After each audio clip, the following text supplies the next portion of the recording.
Good evening to all. Welcome to STNIS academy.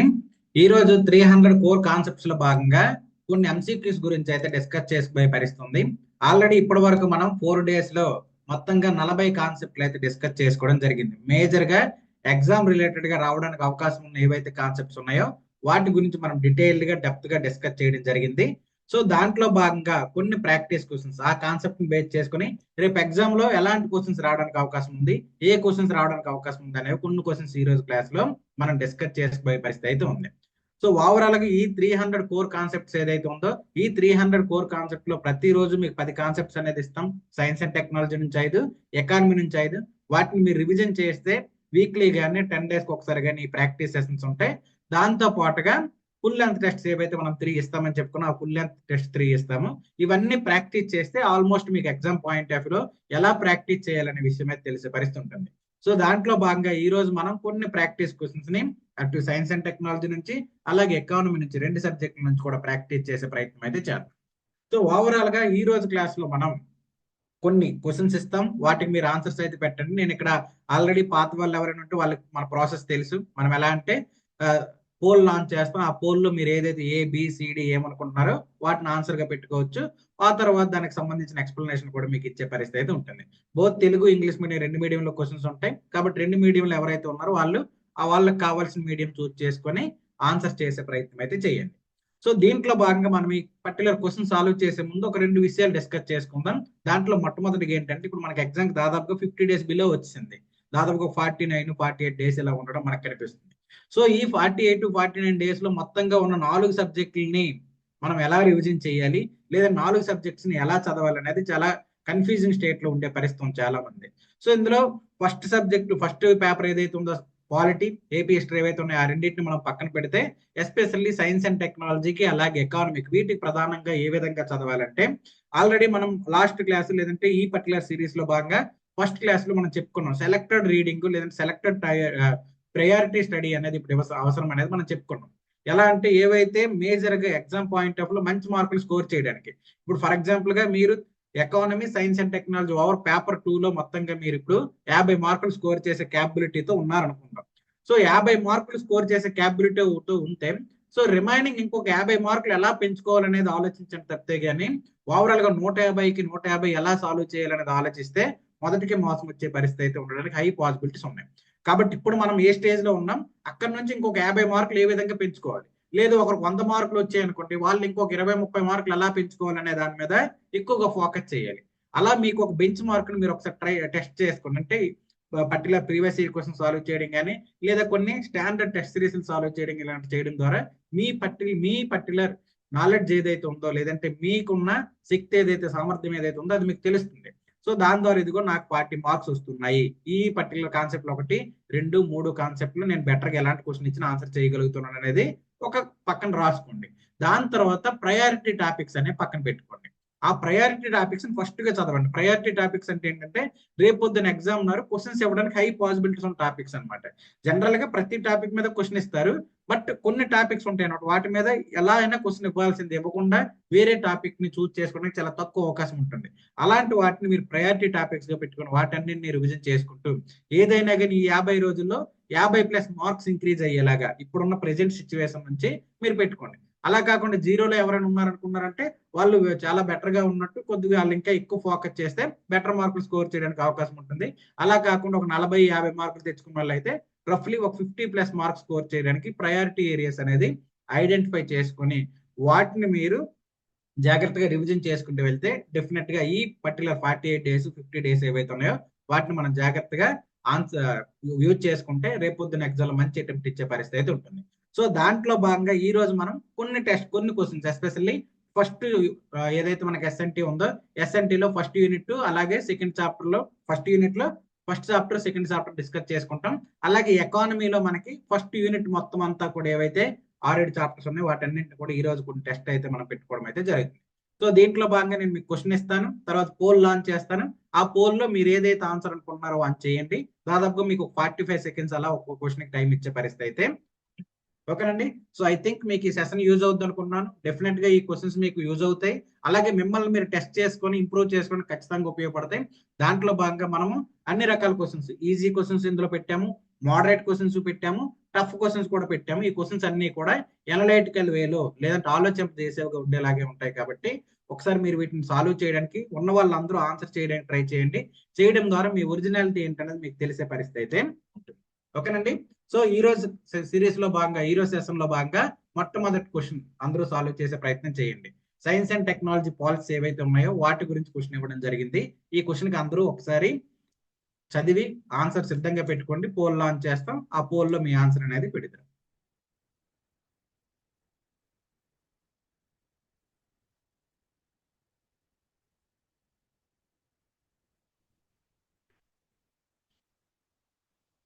మొత్తంగా 4 statements మీరు ఏవైతే అనుకుంటారో ఏబిసిడి అని రెడీ పెట్టుకోండి. సేమ్ అదేలాగా మీకు పోల్ అనేది లాంచ్ అవుద్ది.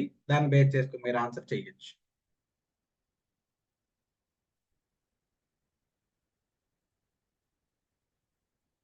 ఇది సైన్స్ అండ్ టెక్నాలజీలో ఫస్ట్ చాప్టర్ లో ఫస్ట్ యూనిట్ లో ఫస్ట్ చాప్టర్ నుంచి అనమాట ఇవి.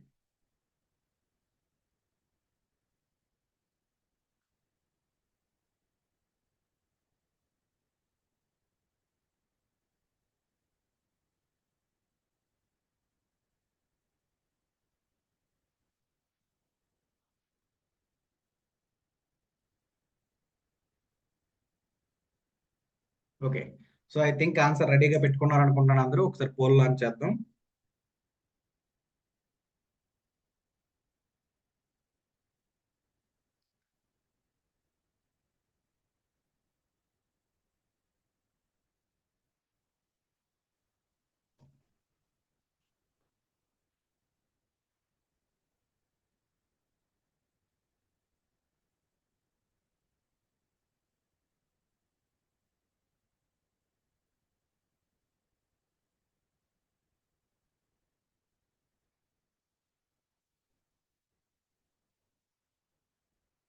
ఓకే, ఉన్న వాళ్ళందరూ ఆన్సర్ చేయాలండి. మీరు సిద్ధంగా పెట్టుకున్నారు అనుకుంటున్నాం.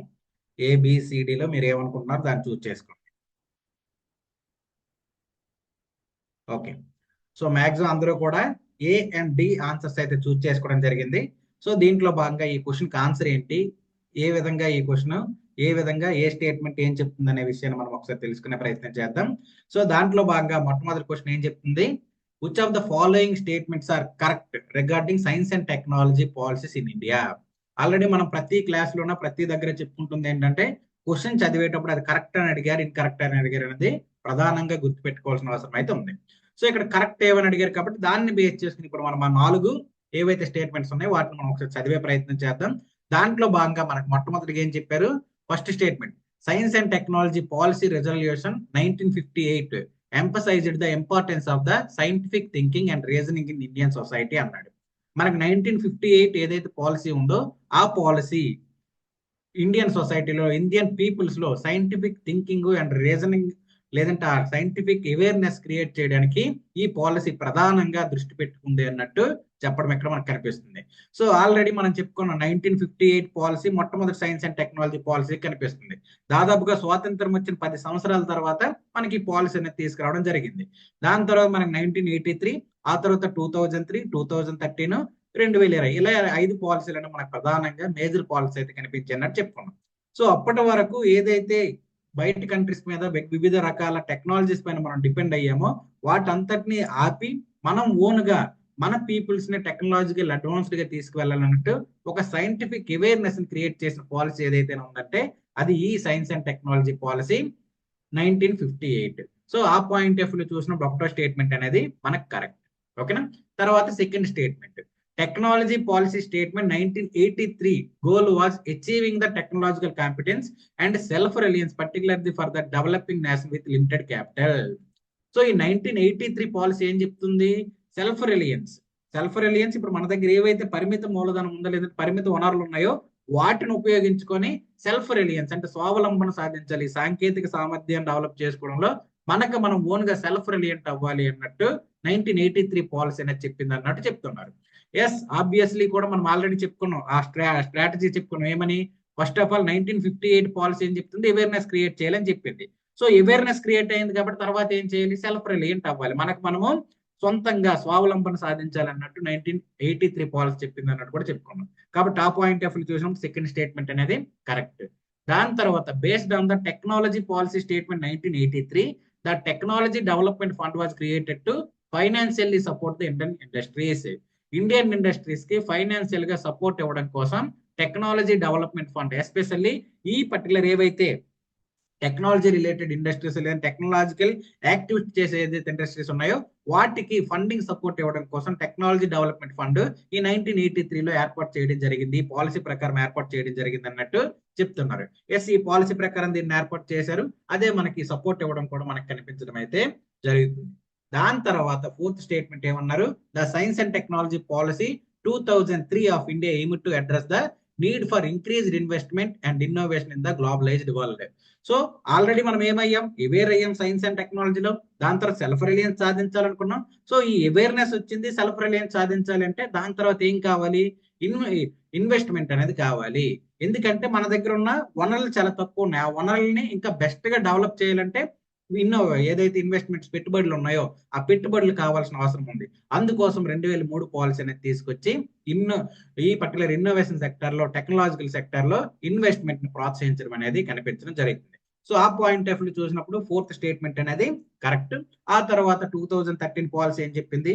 జెండర్ గ్యాప్ మీద, లేదంటే ఏదైతే జెండర్ ఇన్క్లూజివిటీ ఉందో వాటి మీద ఫోకస్ చేయాలని చెప్పింది. తర్వాత 2020 పాలసీ ఏం చెప్పిందంటే సెక్టర్ స్పెసిఫిక్ ఏదైతే డిమాండ్ బేస్డ్ పరిశోధనలు లేదంటే ఇన్నోవేషన్స్ తీసుకురావాలన్నట్టు 2020 చెప్పింది. సో ఈ ఆర్డర్ ఆఫ్ ప్రియారిటీ ఏదైతే ఉందో దీన్ని గుర్తుపెట్టుకుంటే ఆ లక్ష్యాలనే మనం గుర్తు. ఫస్ట్ అవేర్నెస్ అయ్యాం, తర్వాత సెల్ఫ్ రిలయంట్ అయ్యాం, తర్వాత ఈ రెండింటిని డెవలప్మెంట్ గా మార్చాలంటే ఇన్వెస్ట్మెంట్స్ కావాలి. ఆ ఇన్వెస్ట్మెంట్స్ వచ్చాయి, సో బెటర్ గా ఉన్నాం. ఇప్పుడు అందరినీ సమ్మిళితంగా ముందుకు తీసుకెళ్ళాలి, అది 13 లో చెప్పింది. ఆ తర్వాత ఓకే అన్ని బాగానే ఉన్నాయి, ఇప్పుడు గోల్ స్పెసిఫిక్ పరిశోధనలు అనేది చేయాలి. ఫర్ ఎగ్జాంపుల్ వాటర్ డిపార్ట్మెంట్ కి కావాల్సినవి, అలాగే మెడికల్ కి కావాల్సినవి, అలాగే దాంతోపాటు ఏవైతే నీడెడ్ ఏరియాస్ ఉన్నాయో వాటి మీద ప్రధానంగా దృష్టి పెట్టాలన్నట్టు 2020 అనేది చెప్పడం కనిపించింది. ఈ విధంగా ఈ పర్టికులర్ క్వశ్చన్ కి 4 statements correct. So D all of the given are correct. ఇచ్చినవన్నీ కూడా కరెక్ట్ స్టేట్మెంట్ గా మనకు కనిపించే పరిస్థితి అయితే ఉంది. సో ఈ క్వశ్చన్ కి ఆన్సర్ డి. ఓకేనండి, ఐ థింక్ మీకు అది అర్థమైంది అనుకుంటున్నాను. తర్వాత మనం నెక్స్ట్ క్వశ్చన్ సాల్వ్ చేయండి. ఇది ఎమర్జింగ్ టెక్నాలజీకి సంబంధించి 4D printing point of view ఈ క్వశ్చన్ ఇవ్వడం జరిగింది అనమాట. సో జాగ్రత్తగా 4 స్టేట్మెంట్లు చదవండి. 4 స్టేట్మెంట్లు చదివి ఆన్సర్ చేయండి. ఏమనుకుంటున్నారు మీరు? ఏదైతే ఆన్సర్ అనుకుంటున్నారు ABCD ఏమనుకుంటున్నారో అది మీరు ఆన్సర్ రెడీగా పెట్టుకోండి. పోల్ లాంచ్ చేస్తే ఆ పోల్ ప్రకారం మీరు ఆన్సర్ చేసే ప్రయత్నం చేద్దాం. Already 3D printing, 4D, 5D printing ఇవన్నీ కూడా మన క్లాసులో చెప్పుకున్నామండి. సో వాటి బేస్డ్ గానే అప్లికేషన్ క్వశ్చన్స్, ఈ టైప్ ఆఫ్ క్వశ్చన్స్ అడగడానికి అవకాశం ఉంటుంది.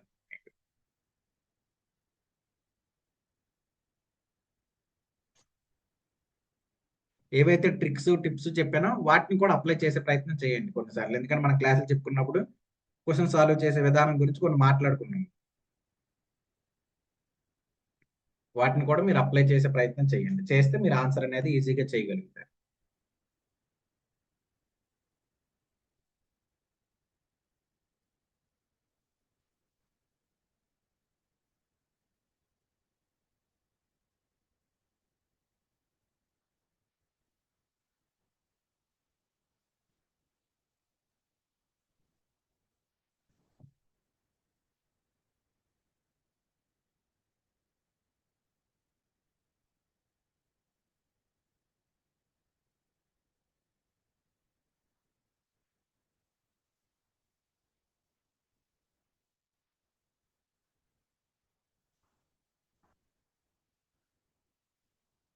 ఓకే, పోల్ లాంచ్ చేద్దాం.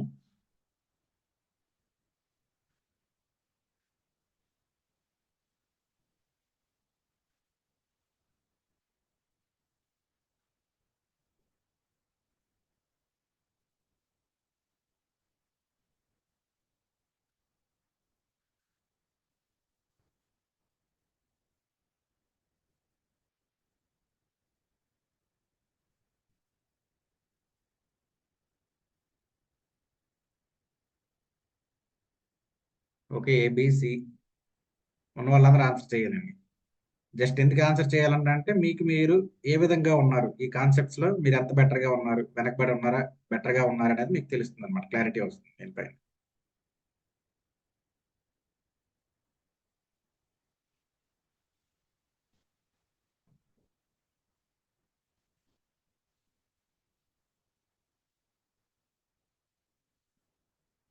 ఓకే. సో ఆల్మోస్ట్ ఏబిసిడి మూడు పెట్టారు. చూద్దాం దీనికి ఆన్సర్ ఏంటనేది ఒకసారి చదివే ప్రయత్నం చేద్దాం. ఓకే. సో క్వశ్చన్ ఏం అడిగారు? Which of the following statements లేదా consider the following statements about 4D printing. ఇక్కడ ఇచ్చిన ఏవైతే స్టేట్మెంట్స్ ఉన్నాయో వాటిని కన్సిడర్ చేయండి రిగార్డింగ్ 4D ప్రింటింగ్. అందులో which of the given statements above are correct అన్నట్టు ఇక్కడ అడగడం జరిగింది. సో కరెక్ట్ ఏంటి అని అడగడం జరిగింది కాబట్టి దాని పాయింట్ ఆఫ్ మనం ఒక్కొక్క స్టేట్మెంట్ ని చదువుకుంటూ వెళ్ళాలి. ఆల్రెడీ మనకు 3D ప్రింటింగ్ అంటే తెలుసు. 3D ప్రింటింగ్ అంటే ఏంటి? దీన్ని ఎడిటివ్ మ్యానుఫ్యాక్చరింగ్ అని కూడా అంటారు. సో ఈ 3D ప్రింటింగ్ లో ప్రధానంగా ఉండేదంటే లేయర్ బై లేయర్ ప్రింటింగ్ అనేది ఉంటుంది అనమాట. ఒక్కొక్కటి లేయర్ బై లేయర్ జనరల్ గా ఏదైతే ఒక ఎక్విప్మెంట్ లేదంటే ఒక స్ట్రక్చర్ ఏదైతే ఉందో ఆ స్ట్రక్చర్ ని లేయర్ బై లేయర్ ప్రింట్ చేసుకుంటూ ఆ స్ట్రక్చర్ అనేది తయారు చేయడం 3D ప్రింటింగ్ ఉంటుంది. అదే ప్రాసెస్ అనేది 4D లోన 5D లోన అన్నింటిలో అదే ఉంటుంది. బట్ ఆ యాక్సిస్ ఈ పర్టికులర్ ఏదైతే XYZ అలాగే XYZ యాక్సిస్ ఏవైతే ఉన్నాయో వీటిని బేస్ చేసుకుని అది మారుతూ ఉండడం 4D 5D ప్రింటింగ్ వెళ్ళడం కూడా కనిపించే పరిస్థితి ఉంటుంది. సో ఆ ఫీచర్స్ బేస్ చేసుకుని ఈ క్వశ్చన్ మనం ఆన్సర్ చేయాల్సిన అవసరం ఉంటుంది. సో అందులో భాగంగా ఫస్ట్ స్టేట్మెంట్ ఏమన్నారు? 4D printing is extension of 3D printing, where objects are designed to self-transform over time or response to the external stimuli. So 4D printing అనేది 3D ప్రింటింగ్ ఎక్స్టెన్షన్. అంటే ఇది 3 access లో work అవుతుంది. X why Z ఈ 3 access లో work అవుతుంది. తర్వాత ఇందులో ఉన్న స్పెషాలిటీ లేదంటే దీని ప్రధానమైనది ఏంటంటే where objects are design to self transform over a time response to external stimuli అని చెప్తున్నాడు అనమాట. సో జనరల్ గా 3D ప్రింటింగ్ ఏ విధంగా ఉంటుందో 4D ప్రింటింగ్ కూడా అదే. కాకపోతే ఇంకాస్త అడ్వాన్స్మెంట్ ఏంటంటే ఇందులో వాడే ఆబ్జెక్ట్స్ కానీ మెటీరియల్స్ ఏవైతే ఉన్నాయో అవి వివిధ టెంపరేచర్ కానీ లేదా క్లైమేట్ చేంజెస్ కానీ లేదా అక్కడ ఉన్న ప్రెజర్ కానీ ఇలాంటి ఎక్స్టర్నల్ స్టిమ్యులీ ఏదైతే ఉందో వాటిని బేస్ చేసుకున్న వాటికి సెల్ఫ్ ట్రాన్స్ఫార్మ్ అయ్యే క్యాపబిలిటీ 4D ప్రింటింగ్ లో వాడే మెటీరియల్స్ ఉంటుంది అన్నట్టు ఇక్కడ చెప్తున్నాడు. ఎస్ 4D ప్రింటింగ్ కి 3D ప్రింటింగ్ ఉన్న ప్రధానమైన డిఫరెన్స్ అదే కాబట్టి ఒకటో స్టేట్మెంట్ అనేది మనకు కరెక్ట్.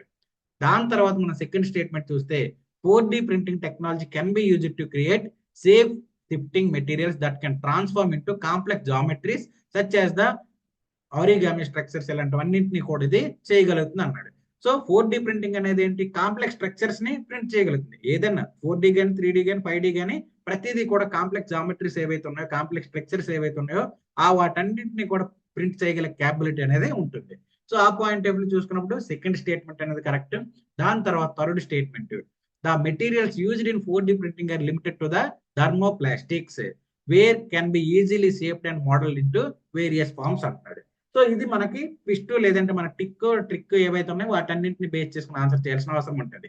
సో ఏమని చెప్పుకున్నాం? ఎమర్జింగ్ టెక్నాలజీస్ ఏదైనా ఉందనుకుంటే అది దేనికి ఒక పర్టికులర్ దానికి లిమిట్ అవడానికి చాలా తక్కువ ఛాన్స్ ఉన్నాయి. మాక్సిమం అన్ని విషయాల్లో కూడా అది అప్లికేబుల్ అవడానికి చాలా ఎక్కువ పాసిబిలిటీస్ ఉన్నాయంటే మనకు చెప్పుకున్నాం ఎమర్జింగ్ టెక్నాలజీలో. సో ఆ పాయింట్ లో చెప్పుకున్నప్పుడు ఇది ఓన్లీ 4D ప్రింటింగ్ అనేది థర్మోప్లాస్టిక్ మాత్రమే లిమిట్ అయింది, మిగతా వేరే మెటీరియల్స్ ఏవి యూజ్ చేయడానికి కావదన్నట్టు ఈ స్టేట్మెంట్ చెప్తున్నాడు. అలా కాదు, ఇది హైడ్రోజెల్స్ యూజ్ చేస్తుంది, అలాగే దాంతోపాటు బయోడిగ్రేడబుల్ పాలిమర్స్ వీటిని యూజ్ చేస్తుంది. వీటన్నిటిని కూడా యూజ్ చేసుకుని 4D ప్రింటింగ్ అనేది వర్క్ అవ్వడం మనకు కనిపించే పరిస్థితి ఉంటుంది. సో లిమిటేషన్ అనేది దీనికి లేదు. మాక్సిమం బెటర్ అన్నీ వస్తాయి. ఇన్ ఫ్యూచర్ లో ఇంకా వేరు వేరు మెటీరియల్స్ కూడా యూజ్ చేయడానికి అవకాశం అయితే ఉంటుంది అనమాట. సో అది పాయింట్ ఆఫ్ మనం ఆలోచించినప్పుడు థర్డ్ స్టేట్మెంట్ అనేది కరెక్ట్. తర్వాత fourth statement the application of 4D printing are limited to the field of architecture and design in the present. So ప్రస్తుతం ఆర్కిటెక్చర్ డిజైన్ లో మాత్రమే 4D ప్రింటింగ్ అనేది అప్లికేషన్స్ అప్లై అవుతున్నాయి, మిగతా దాంట్లో లేవు అన్నట్టు చెప్తున్నాడు. సో ప్రెజెంట్ ఈ పర్టికులరే కాదు, కాంప్లెక్స్ జామెట్రీస్ ప్రింట్ చేయాల్సిన ఏ వ్యవస్థలో అయినా ఏ స్ట్రక్చర్ అయినా కానీ 4D 3D 5D ప్రింటింగ్ అనేది వర్క్ అవడం మనకు కనిపిస్తుంది. ఎక్కువగా ప్రివలెంట్ లో లేదంటే ఎక్కువగా వాడుకలో ఉన్నది ఏంటంటే 3D ప్రింటింగ్. దాని తర్వాత 4D ప్రింటింగ్ అనేది అన్నిటికీ వాడుతున్నారు, బట్ లిమిటెడ్ గా వాడుతున్నారు. 5D ప్రింటింగ్ అనేది వెరీ సూన్ ఇంకా ఎక్కువగా రాలేదు, త్వరలోనే అది ఇంకా బాగా బెటర్ గా అప్డేట్ అవడానికి అభివృద్ధిలోకి రావడానికి అవకాశం అయితే ఉంది. సో ఆ పాయింట్ లో చూసినప్పుడు ఫోర్త్ స్టేట్మెంట్ అనేది కరెక్ట్. ఓవరాల్ గా ఈ క్వశ్చన్ కి ఆన్సర్ వచ్చేసరికి సి 1 and 2 కరెక్ట్. సి ఈ పర్టికులర్ క్వశ్చన్ కి ఆన్సర్. ఓకేనండి. సో ఇది ఈ క్వశ్చన్ కి మనం ఆన్సర్ చేయాల్సిన అవసరం. సో ఇప్పుడు మనకి 3D ప్రింటింగ్ వరకు మనం చదివే ఉంటాం. 4D ప్రింటింగ్ 5D ప్రింటింగ్ ఈ రెండింటికి డిఫరెన్స్ అడగడానికి ఎగ్జామ్ అవకాశం ఉంటుంది కాబట్టి ఆ డిఫరెన్స్ ఏవైతే ఉన్నాయో వాటిని మనం జాగ్రత్తగా చదువుకోవాల్సిన అవసరం అయితే ఉంది. ఓకేనండి. ఇది ఈ క్వశ్చన్ కి ఆన్సర్. తర్వాత థర్డ్ క్వశ్చన్ కి ఆన్సర్ చేసే ప్రయత్నం చేయండి. ఇప్పుడు మన స్పేస్ టెక్నాలజీలో ఉన్న కొన్ని కాన్సెప్ట్ని డిస్కస్ చేద్దాం.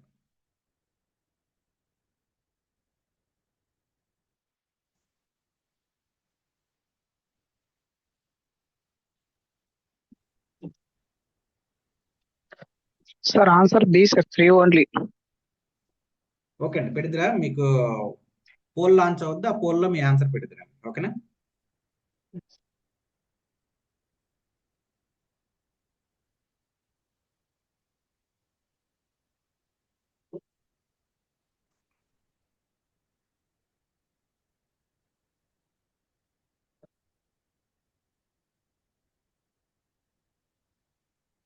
ఓకే అండి, సో పోల్ లాంచ్ చేద్దాం.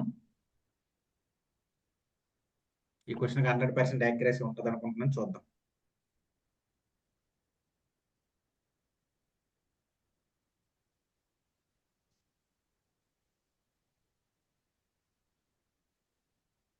ఓకే, బి అండ్ డి ఎక్కువ మంది చూస్ చేసుకోవడం జరిగింది. సో ఈ పాయింట్ లో ఈ క్వశ్చన్కి ఆన్సర్ ఏంటనేది మనం చూసే ప్రయత్నం చేద్దాం. సో జెన్యున్ గా ఆన్సర్స్ పెట్టడానికి చూడండి, ఎందుకంటే ఇది మిమ్మల్ని మీరు టెస్ట్ చేసుకునేది తప్పితే గానీ ఇక్కడ మాకేదో వచ్చి మీకేదో వచ్చేది కాదు. మీరు ఈ పర్టికులర్ కాన్సెప్ట్స్ లో మీరు ఎంతవరకు చదివారు, ఏ విధంగా ముందుకు వెళ్తున్నారు అనేది మీకు ఇక్కడ తెలుస్తుంది అనమాట. ఓకేనండి, సో దీంట్లో భాగంగా ఈ క్వశ్చన్కి ఆన్సర్ ఏంటనేది ఒకసారి చూసే ప్రయత్నం చేద్దాం. థర్డ్ క్వశ్చన్ ఏమంటారంటే, with reference to the small satellite launch vehicle consider the following statements. Small satellite launch vehicle కి సంబంధించి క్రింది స్టేట్మెంట్స్ లో కరెక్ట్ ఏవి అని అడగడం జరిగింది. సో ఆ పాయింట్ లో మనం చూసుకున్నప్పుడు small satellite launch vehicle is a two stage launch vehicle అన్నాడు. సో ఈ స్మాల్ శాటిలైట్ లాంచ్ వెహికల్ ఏదైతే ఉంది, ఇది 2 స్టేజ్ లో దాని థ్రస్ట్ ని క్రియేట్ చేసుకుంటూ దాని ఇంజిన్స్ ని బర్న్ చేసుకుంటూ వెళ్తుంది అన్నట్టు చెప్పడం కనిపిస్తుంది. మనకి ఇది స్టాటిక్ పాయింట్ ఆఫ్ లో చూసినప్పుడు ఇది 3 స్టేజ్ లో మనకు ఉండడం కనిపిస్తుంది, 3 స్టేజ్. అలాగే దాంతో పాటుగా 4th స్టేజ్ లో లేదా 4th పాయింట్ లో వెలాసిటీ ట్రిమ్మింగ్ మాడ్యూల్ అనేది ఉంటుంది. దాన్ని నిర్ణీత కక్షలో ప్రవేశపెట్టడానికి వెలాసిటీ ట్రిమ్మింగ్ మాడ్యూల్ కూడా మనకి ఇది కలిగి ఉండడం కనిపిస్తుంది. సో ఓవరాల్ గా స్మాల్ శాటిలైట్ లాంచ్ వెహికల్ అనేది 3 స్టేజ్ లాంచ్ వెహికల్ గా కనిపిస్తుంది. కాబట్టి ఒకటో స్టేట్మెంట్ అనేది ఇన్కరెక్ట్. తర్వాత second statement, it is capable of launching up to 1000 kg satellite mass into the 500 kilometers లో ఎర్త్ ఆర్బిట్. 500 kilometers అబోవ్ లో ఎర్త్ ఆర్బిట్ వరకు దాదాపుగా 1000 kg శాటిలైట్ ని తీసుకెళ్లే క్యాపబిలిటీ లేదంటే ఆ కెపాసిటీ అనేది ఈ స్మాల్ శాటిలైట్ లాంచ్ వెహికల్ ఉందన్నట్టు చెప్తున్నారు. సో ఇది మనకు కూడా ఇది కూడా స్టాటిక్. ఏమని తెలుస్తుంది మనకి, 500 kilometerలకి 500 kg శాటిలైట్ ని క్యారీ చేయగల క్యాపబిలిటీ అనేది ఈ స్మాల్ శాటిలైట్ లాంచ్ వెహికల్ ఉందనేది మనకు తెలుసు. సో ఆ పాయింట్ లో చూసినప్పుడు ఇది ఇన్కరెక్ట్ గా ఉండే పరిస్థితి అయితే ఉంటుంది అనమాట. సో సెకండ్ కూడా incorrect. Third statement, it has been design to meet the launch on demand requirements in a cost effective manner. So అవసరాలకు తగ్గట్టుగా ఇప్పుడు కావాలంటే అప్పుడు ఏ పర్టికులర్ శాటిలైట్ లాంచ్ చేయాలంటే ఆ శాటిలైట్ లాంచ్ చేయడానికి ఇది చాలా ఫీజిబుల్ గా ఉండే పరిస్థితి ఉంటుంది. అలాగే దీన్ని తయారు చేయడానికి దాదాపు ఒక 72 hours లోనే దీన్ని మొత్తం తయారు చేసే పరిస్థితి కూడా ఉంటుంది అనమాట ఈ లాంచ్ వెహికల్ ని. సో ఇవన్నీ కూడా దీనికి చాలా ప్లస్ పాయింట్స్ గా ఉంటాయి. దాంతో పాటుగా మిగతా పిఎస్ఎల్వి జిఎస్ఎల్వితో కంపేర్ చేసుకున్నప్పుడు ఇది చాలా తక్కువ కాస్ట్ లో తక్కువ డబ్బులతో తయారు చేసే క్యాపబిలిటీ కూడా పరిస్థితి కూడా దీనికి ఉందన్నమాట. సో ఆ పాయింట్ లో చూసినప్పుడు ఎస్ ఇది లాంచ్ అండ్ డిమాండ్ బేస్ చేసుకునేది ప్రధానంగా ఈ శాటిలైట్ లాంచ్ వెహికల్ ని యూజ్ చేయడం అయితే జరుగుతుంది అనమాట. సో ఈ విషయంలో చూసినప్పుడు థర్డ్ స్టేట్మెంట్ అనేది కరెక్ట్. ఓవరాల్ గా ఎక్కడ ఇచ్చిన క్వశ్చన్స్ లో బాగా మనం చూసుకున్నప్పుడు ఏవి కరెక్ట్ అని అడిగారు కాబట్టి 3 ఓల్ని కరెక్ట్, 3 అంటే బి ఓల్ని కరెక్ట్. ఈ క్వశ్చన్ కి థర్డ్ క్వశ్చన్ కి ఆన్సర్ బి. ఓకేనండి, తర్వాత 4th క్వశ్చన్. ఇప్పుడు డిఫెన్స్ టెక్నాలజీకి సంబంధించి క్వశ్చన్స్ లో భాగంగా ఈ క్వశ్చన్స్ కి ఒకసారి చదవండి, ఆన్సర్ చేసే ప్రయత్నం చేయండి. అగ్ని సిరీస్ లో భాగంగా అగ్ని ప్రైమ్ మిసైల్ గురించి ఇక్కడ మనం క్వశ్చన్ ఇవ్వడం జరిగింది.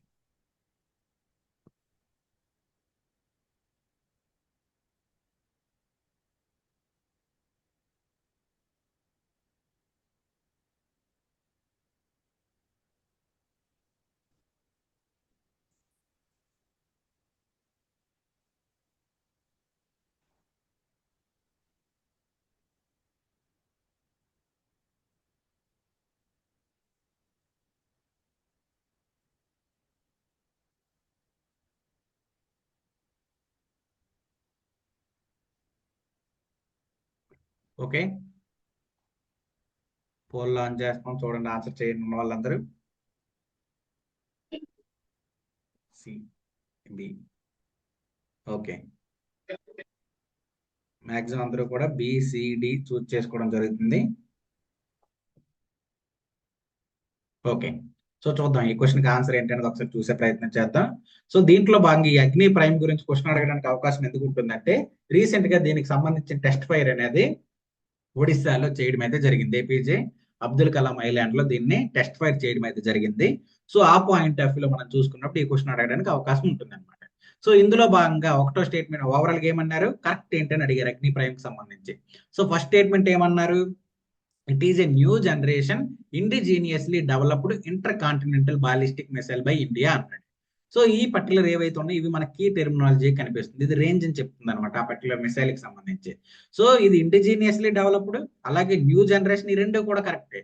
బట్ ఇది ఇంటర్ కాంటినెంటల్ బాలిస్టిక్ మిసైలా లేదా ఇంటర్ కాంటినెంటల్ లేదా క్రూయిజ్ మిసైలా ఏంటనేది మనకు ఒకసారి తెలియాల్సిన అవసరం ఉంది. సో అగ్ని సిరీస్ మనకు మాక్సిమం కూడా బాలిస్టిక్ మిసైల్స్ కనిపించే పరిస్థితి అయితే ఉన్నాయి. సో బాలిస్టిక్ మిసైల్ ఆ పాయింట్ లో కరెక్ట్. అయితే ఇది ఇంటర్ కాంటినెంటల్ లా కాదు అనేది మనం ఇక్కడ ఆలోచించాల్సిన అవసరం ఉంది.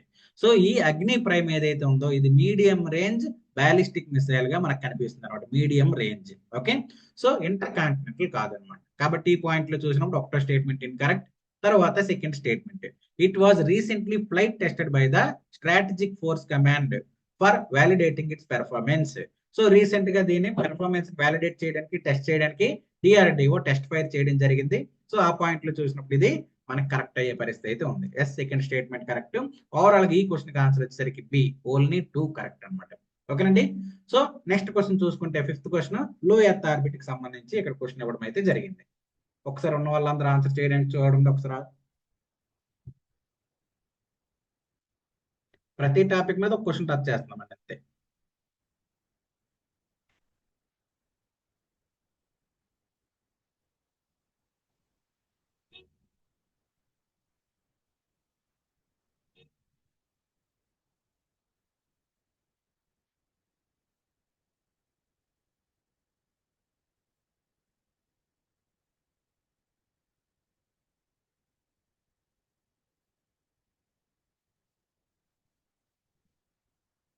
ఓకే, పోల్ లాంచ్ చేస్తామని ఈ క్వశ్చన్కి ఆన్సర్ చేయండి.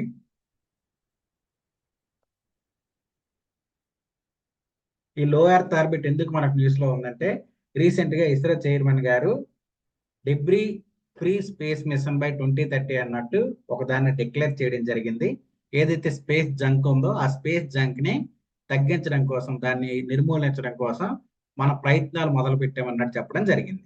సో ఆ పాయింట్ లో ఆర్బిట్స్ అనే మన క్వశ్చన్ న్యూస్ లో ఉన్నాయి. అందులో మనకి లో ఎర్త్ ఆర్బిట్ గురించి అడగడానికి ఎక్కువ అవకాశాలు అయితే ఉన్నాయి.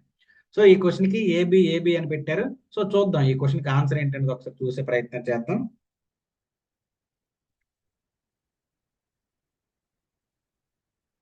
ఓకే, ఏమి ఇచ్చారు, with reference to the low earth orbit consider the following statements. లో ఎర్త్ ఆర్బిట్ కి సంబంధించి కింది స్టేట్మెంట్స్ లో కరెక్ట్ ఏంటని అడిగారు. సో ఇందులో భాగంగా మనము ఒక్కొక్క స్టేట్మెంట్ చూస్తే, ఫస్ట్ స్టేట్మెంట్ ఏమన్నారు, due to higher air drag, debris in the low earth orbit clears quickly, posing minimal collision risk. So ఈ లో ఎర్త్ ఆర్బిట్ లో పెట్టిన ఏవైతే శాటిలైట్స్ ఉన్నాయో ఆ శాటిలైట్ కొలిజన్ అంటే ఒకదానికి ఒకటి ఢీకొనే ప్రమాదం చాలా తక్కువగా ఉంటుంది, ఎందుకంటే అక్కడ హై ఎయిర్ డ్రాగ్ ఉంటుంది, దానివల్ల తక్కువగా ఉండడానికి అవకాశం ఉంటుంది అన్నట్టు చెప్తున్నారు. సో ఎప్పుడైతే ఎయిర్ డ్రాగ్ ఎక్కువ ఉందో సో అక్కడ కొలిజన్ రిస్క్ అనేది పెరగడానికి అవకాశం ఉంటుంది, తగ్గే అవకాశం చాలా తక్కువగా ఉంటుంది అనమాట. సో ఆ పాయింట్ లో ఆలోచించినప్పుడు ఒకటో స్టేట్మెంట్ అనేది ఇన్కరెక్ట్. తర్వాత second, the dense population of satellites in Leo including polar orbits increasing the chance of collision between objects. So general గా మాక్సిమం పంపించే శాటిలైట్స్ టెస్టింగ్ శాటిలైట్స్ అవునాయండి, అలాగే కమ్యూనికేషన్ కి సంబంధించి లేదంటే ఏవైతే ఎర్త్ మానిటరింగ్ కి సంబంధించి, అబ్జర్వేషన్ కి సంబంధించి మాక్సిమం ఏవైతే శాటిలైట్స్ ఉన్నాయో అవన్నీ చాలా వరకు satellites including international space station, తర్వాత మనం పంపించబోయే భారతీయ అంతరిక్ష కేంద్రం, ఇవన్నీ కూడా ఈ లో ఎర్త్ ఆర్బిట్ లో ఉండడానికి ఎక్కువ అవకాశం అయితే ఉందన్నమాట. సో ఆ పాయింట్ లో చూసినప్పుడు ఈ శాటిలైట్స్ ఇవన్నీ కూడా ఎక్కువగా ఈ లో ఎర్త్ ఆర్బిట్ లోనే పెడుతున్నారు. సో దానివల్ల ఏమవుతుంది, అక్కడ కొలిజన్ అవడానికి, ఒకదానికి ఒకటి ఢీ కొనడానికి ఎక్కువ అవకాశాలు ఉన్నాయి, బికాస్ ఆఫ్ డెన్స్ పాపులేషన్ అనమాట. సో ఆ పాయింట్ లో చూసినప్పుడు సెకండ్ స్టేట్మెంట్ అనేది కరెక్ట్. తర్వాత మనం చూస్తే third statement, the Kessler syndrome is a concern for the geostationary orbits more than the LEO due to lower debris density. So ఏదైతే ఇప్పుడు ఈ కెస్లర్ సిండ్రోమ్ అని ఉంది, కెస్లర్ సిండ్రోమ్ అంటే ఏంటి ఇక్కడ మనకు తెలియాల్సిన అవసరం ఉంది, ఇది ఇక్కడ కీ టెర్మినాలజీ అనమాట. సో ఇక్కడ కెస్లర్ సిండ్రోమ్ అంటే ఏంటంటే, ఆల్రెడీ మనకు ఆర్బిట్స్ అనే ఉన్నాయి, లియో ఆర్బిట్ అని, జియో ఆర్బిట్ అని, ఇలా ఆర్బిట్స్ ఉంటాయి.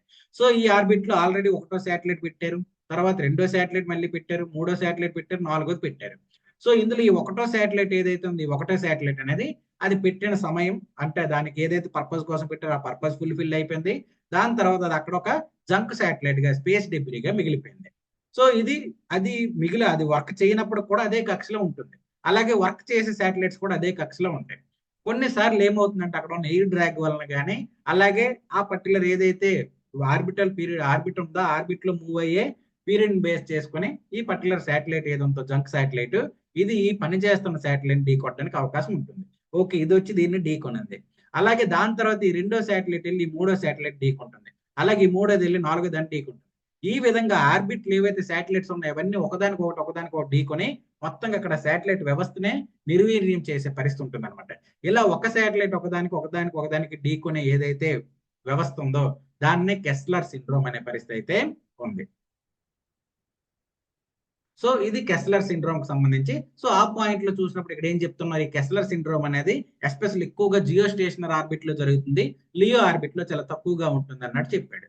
సో ఇది రివర్స్ అనమాట. జనరల్ గా మనకి లియో ఆర్బిట్ లోనే డెన్సిటీ ఆఫ్ ద పాపులేషన్ చాలా ఎక్కువగా ఉంటుంది. సో ఆ పాపులేషన్ ఆ శాటిలైట్స్ ఎక్కువగా ఉండడం వల్ల ఏమవుతుంది, ఎక్కువగా ఢీ కొనడానికి ప్రమాదాలు ఎక్కువ ఉంటాయి. కాబట్టి కెస్లర్ సిండ్రోమ్ అనేది లో ఎర్త్ ఆర్బిట్ మీద ఎక్కువగా కనిపించే పరిస్థితి అయితే ఉంటుంది. సో ఆ పాయింట్ లో చూసినప్పుడు థర్డ్ స్టేట్మెంట్ ఇది కరెక్ట్. ఓవరాల్ గా ఈ క్వశ్చన్ కి ఆన్సర్ వచ్చేసరికి బి, ఓన్లీ 2. ఓకేనండి, ఇది ఈ పర్టికులర్ క్వశ్చన్ కి ఆన్సర్ బి. తర్వాత 6th క్వశ్చన్ కి ఆన్సర్ చేసే ప్రయత్నం చేయండి.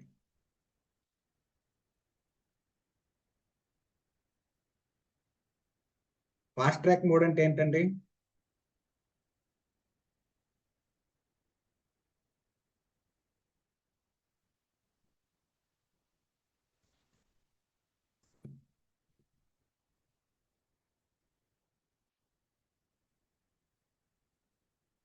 ఇండిజీనియస్ టెక్నాలజీ క్రూయిజ్ మిసైల్ కి సంబంధించి క్వశ్చన్ అనమాట.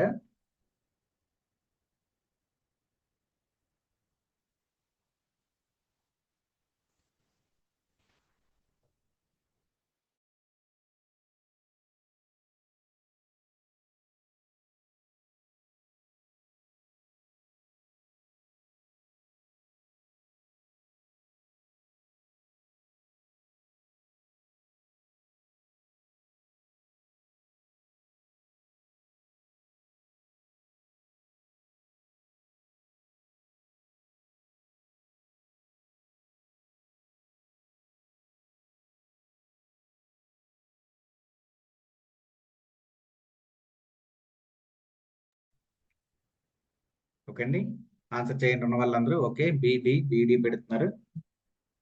ఓకే, ఏబిసిడి అన్ని పెట్టారు. ఒకసారి చూద్దాం ఈ క్వశ్చన్ కి ఆన్సర్ ఏంటనేది చూసే ప్రయత్నం చేద్దాం. ఓకే, క్వశ్చన్ ఏమి ఇచ్చారు, consider the following statements about the indigenous technology cruise missiles recently scene in the news అన్నాడు. సో ఈ పర్టికులర్ ఐటీసీఎం ఏదైతే ఉందో దానికి సంబంధించి ఇచ్చిన స్టేట్మెంట్స్ లో ఏవి కరెక్ట్ అని అడగడం జరిగింది. సో ఆ పాయింట్ లో చూసినప్పుడు it refers to A type of cruise missile developed entirely with in a countries own research and development framework. ఇది మనకి తెలిసినా తెలియకపోయిన స్టేట్మెంట్. ఈ పర్టికులర్ ఏదైతే ఉందో ఈ terminology indigenous technology cruise missile అన్నారు. సో ఇండిజీనియస్ అంటే ఏంటి, కంప్లీట్లీ స్వదేశీ సాంకేతికలు ఏవైతే ఉన్నాయో వాటిని అనుసరించి ఆ పరిశోధనలు లేదంటే అక్కడ డెవలప్మెంట్ వర్క్ బేస్ చేసుకుని తయారు చేసే పరిస్థితి అయితే ఉంటుంది. సో ఆ విషయంలో మనం చూసినప్పుడు ఆల్రెడీ క్రూయిజ్ మిసైల్ అన్నాడు, క్రూయిజ్ మిసైల్ సరిపోయింది. సో ఇక్కడ ఏదైతే ఈ స్టేట్మెంట్ ఉందో అంటే ఆ పర్టికులర్ టెర్మినాలజీ ఉందో ఆ టెర్మినాలజీని ఇక్కడ ఒక్క స్టేట్మెంట్ లో ఎక్స్ప్లెయిన్ చేశారు. సో ఇక్కడ మనకు తెలియలేదని కన్ఫ్యూజ్ అవ్వాల్సిన అవసరం లేదు, కంగారు పడాల్సిన అవసరం లేదనమాట. ఆ పాయింట్ లో ఆలోచించినప్పుడు ఒకటో స్టేట్మెంట్ మనకు కరెక్ట్. తర్వాత second, the flight of the missile was monitored from the Sukhoi MK1 aircraft. ఈ Su-30 MK1 ఎయిర్ క్రాఫ్ట్ ఏదైతే ఉందో దాని మీద ఈ పర్టికులర్ ఏదైతే టెస్ట్ ఉందో లేదంటే దీనికి సంబంధించి మానిటరేషన్ ఇవన్నీ ఉన్నాయి, ఇవన్నీ కూడా దీని ద్వారా చేస్తున్నాను చెప్పారు. ఇది స్టాటిక్. ఆ పాయింట్ లో చూసినప్పుడు సెకండ్ స్టేట్మెంట్ కూడా కరెక్ట్. తర్వాత third statement, the missile feature and indigenous propulsion system. So ఇక్కడ ఇండిజీనియస్ ప్రొపల్షన్ సిస్టమ్ ఆబ్వియస్లీ ప్రతి దాంట్లో ఉంటుంది. ఇండిజీనియస్ అంటే దీని మెయిన్ మోటో అదే కాబట్టి ఆ పాయింట్ లో ఆలోచించినప్పుడు థర్డ్ స్టేట్మెంట్ కూడా కరెక్ట్. తర్వాత fourth, it is equipped with advanced avionics and software. So ఇది ఇప్పుడు ప్రెజెంట్ ఉన్న పరిస్థితుల్లో దీని మీద ఎక్కువగా వర్క్ జరుగుతున్నాయి. దాంతోపాటు ఇది ఈ మధ్య కాలంలో అడ్వాన్స్ టెక్నాలజీ బయటకు వచ్చింది. సో ఆ పాయింట్ లో చూసినప్పుడు దీంట్లో యూజ్ చేసే సాఫ్ట్వేర్స్ కానీ ఏవియానిక్స్ కానీ ఇవన్నీ కూడా అడ్వాన్స్డ్ గా ఉండే పరిస్థితి అయితే ఉంటుంది. ఆ పాయింట్ లో ఆలోచించినప్పుడు ఈ క్వశ్చన్ కి ఫోర్త్ స్టేట్మెంట్ కూడా కరెక్ట్. ఓవరాల్ గా D all of the above correct అన్నమాట. అయితే ఈ క్వశ్చన్ ఎందుకు ఇచ్చానంటే అన్ని ఈజీగా డైరెక్ట్ గా చేసేలాగా ఉన్నాయి. ఒక్క సెకండ్ స్టేట్మెంట్ మాత్రమే గుర్తు పెట్టుకోవాలి, తెలుసుకోవాల్సిన అవసరం ఉంది పరిస్థితి ఉంది కాబట్టి అసలు ఇది ఎందుకు ఇచ్చానంటే జనరల్ గా ఎగ్జామ్ లో మన వాళ్ళు లేదంటే మనం ఎగ్జామ్ రాసేటప్పుడు ఏం ఫీల్ అవుతామంటే పెద్దగా 4-5 స్టేట్మెంట్లు ఉన్న క్వశ్చన్ చూసేటప్పుడు ఇది చాలా పెద్ద క్వశ్చన్, ఇది తర్వాత చేద్దాం లేదంటే స్కిప్ చేద్దాం అన్నట్టు స్కిప్ చేసే పరిస్థితి ఉంటుంది. అలా స్కిప్ చేయడానికి కానీ లేదా తర్వాత చేద్దామనే ఆలోచన కానీ రాకుండా ఉండడం కోసం నేను ఇది పెట్టడం జరిగింది అనమాట. ఎందుకంటే ఇలా పెద్ద క్వశ్చన్స్ ఇచ్చినప్పుడు అందులో చాలా సింపుల్ గా అక్కడ ఒక స్టేట్మెంట్ ఒకదానికి రిలేషన్ ఉండేలాగా ఈజీగా ఆన్సర్ చేసేలాగా ఇవ్వడానికి ఎక్కువ అవకాశాలు ఉంటాయి. కాబట్టి పెద్ద క్వశ్చన్స్ ఏవైతే ఇచ్చినారో అవి ఇచ్చినప్పుడు ఒకసారి చదవండి. చదివాక మీకు దానికి ఆన్సర్ చేయలేకపోయినా ఉన్నప్పుడు స్కిప్ చేయండి తప్పితే గానీ చూసి క్వశ్చన్ అయితే స్కిప్ చేస్తే మాత్రం ఖచ్చితంగా మనం తప్పు లేదంటే ఎగ్జామ్ అయ్యాక బయటకు వచ్చాక బాధపడే పరిస్థితి అయితే ఉంటుంది. సో పెద్ద క్వశ్చన్ అవనియండి, చిన్న క్వశ్చన్ అవనియండి, ఒకసారి చదవండి. ఆన్సర్ చేయగలిగారంటే చేశారు, లేదంటే అప్పుడు స్కిప్ చేయండి తప్పితే కానీ చూసి స్కిప్ చేసే ప్రయత్నం అయితే చేయకండి. అది చెప్పడం కోసం ఇది ఇచ్చాం. దాంతో పాటు ఈ క్వశ్చన్ కూడా ఎక్స్పెక్ట్ చేయొచ్చు కాబట్టి ఇవ్వడం జరిగింది అనమాట. ఇది ఈ పర్టికులర్ 6th క్వశ్చన్ ఆన్సర్. తర్వాత 7th క్వశ్చన్. 7th క్వశ్చన్ కి సంబంధించి ఆన్సర్ చేయండి. ఆర్యభట్ట శాటిలైట్ కి సంబంధించి క్వశ్చన్ ఇవ్వడం జరిగింది. ఆర్యభట్ట శాటిలైట్ గురించి ఎందుకు మనం క్వశ్చన్ ఇచ్చామంటే దాదాపుగా 50 years ఈ ఆర్యభట్ట శాటిలైట్ లాంచ్ చేసి జరిగింది. అందుకోసం ఇది మనకు న్యూస్ లో ఉంది. ఆ పాయింట్ లో మనకి క్వశ్చన్ ఇవ్వడానికి కూడా అవకాశం ఉంది కాబట్టి ఇక్కడ చెప్పడం జరిగింది అనమాట.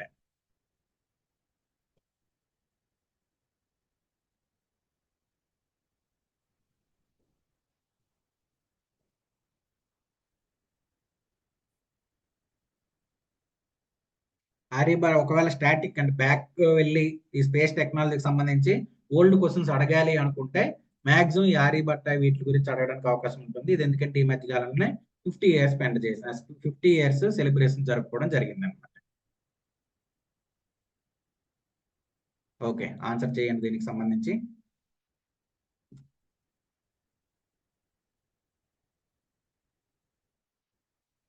ఓకే, బీసీ మాక్సిమం పెడుతున్నారు. చూద్దాం. ఏబిసి 3 పెట్టారు కాబట్టి ఓవరాల్ ఈ క్వశ్చన్ ఆన్సర్ ఏంటన్నది చూసే ప్రయత్నం చేద్దాం. సో ఫస్ట్ ఆర్యభట్ట శాటిలైట్ కి సంబంధించి కరెక్ట్ ఏంటని అడగడం జరిగింది. సో అందులో ఆ పాయింట్ లో మనం ఇక్కడ చూసినప్పుడు it was India's first artificial satellite and built by Indian Space Research Organisation. ఇది ఇండియాకి సంబంధించి మొట్టమొదటి ఆర్టిఫిషియల్ శాటిలైట్. దీన్ని ఎవరు తయారు చేశారంటే ఇస్రో తయారు చేశారన్నట్టు చెప్పింది. ఎస్, ఆబ్వియస్లీ అదే మనకు కరెక్ట్. ఎవరైతే మనకి ఖగోళ శాస్త్రవేత్త ఆర్యభట్ట ఉన్నారో ఆయన పేరుతో మొట్టమొదటి ఆర్టిఫిషియల్ శాటిలైట్ ని ఇస్రో తయారు చేయడం అయితే జరిగింది. ఇది ఎప్పుడు లాంచ్ చేశారంటే 19th April 1975 లో రష్యా సహకారంతో దీన్ని లాంచ్ చేయడం అయితే జరిగింది. సో ఒకటో స్టేట్మెంట్ కరెక్ట్. తర్వాత it was launched from the Volgograd launch station by the Soviet cosmos 3M rocket. So ఈ కాస్మోస్ 3M రాకెట్ ను ఉపయోగించి రష్యా నుంచి ఈ శాటిలైట్ ని అయితే లాంచ్ చేయడం జరిగింది అనమాట. కాబట్టి సెకండ్ స్టేట్మెంట్ కూడా కరెక్ట్. తర్వాత third statement the area where Aryabhata was built was Peenya on the outskirts of the Bengaluru. ఈ ఆర్యభట్ట శాటిలైట్ ని బెంగళూరులో తయారు చేశారు అన్నట్టు ఇక్కడ చెప్పడం జరుగుతుంది. ఎస్, ఇది బెంగళూరులో ఈ ఆర్యభట్ట శాటిలైట్ ని అయితే తయారు చేయడం అయితే జరిగింది అనమాట. యుఎస్ఎస్ఆర్ మనకి ఏదైతే యుఆర్ రావు శాటిలైట్ కేంద్రం ఏదైతే ఉందో అక్కడ దీన్ని తయారు చేయడం జరిగింది. సో థర్డ్ స్టేట్మెంట్ కూడా కరెక్ట్. ఓవరాల్ గా ఈ క్వశ్చన్ కి answer C, all of C అన్ని కూడా కరెక్ట్ అన్నమాట. ఓకేనండి, ఇది ఈ శాటిలైట్ కి లేదంటే స్పేస్ టెక్నాలజీలో రిలేటెడ్ ఉన్న టాపిక్. తర్వాత ఎమర్జింగ్ టెక్నాలజీకి సంబంధించి ఫస్ట్ ఏ డేటా బ్యాంక్ అనేది రీసెంట్ గా న్యూస్ లో ఉంది. అందుకోసం ఈ క్వశ్చన్ ఇవ్వడం జరిగింది. ఈ క్వశ్చన్ కి ఆన్సర్ చేసే ప్రయత్నం చేయండి. India's first a data bank.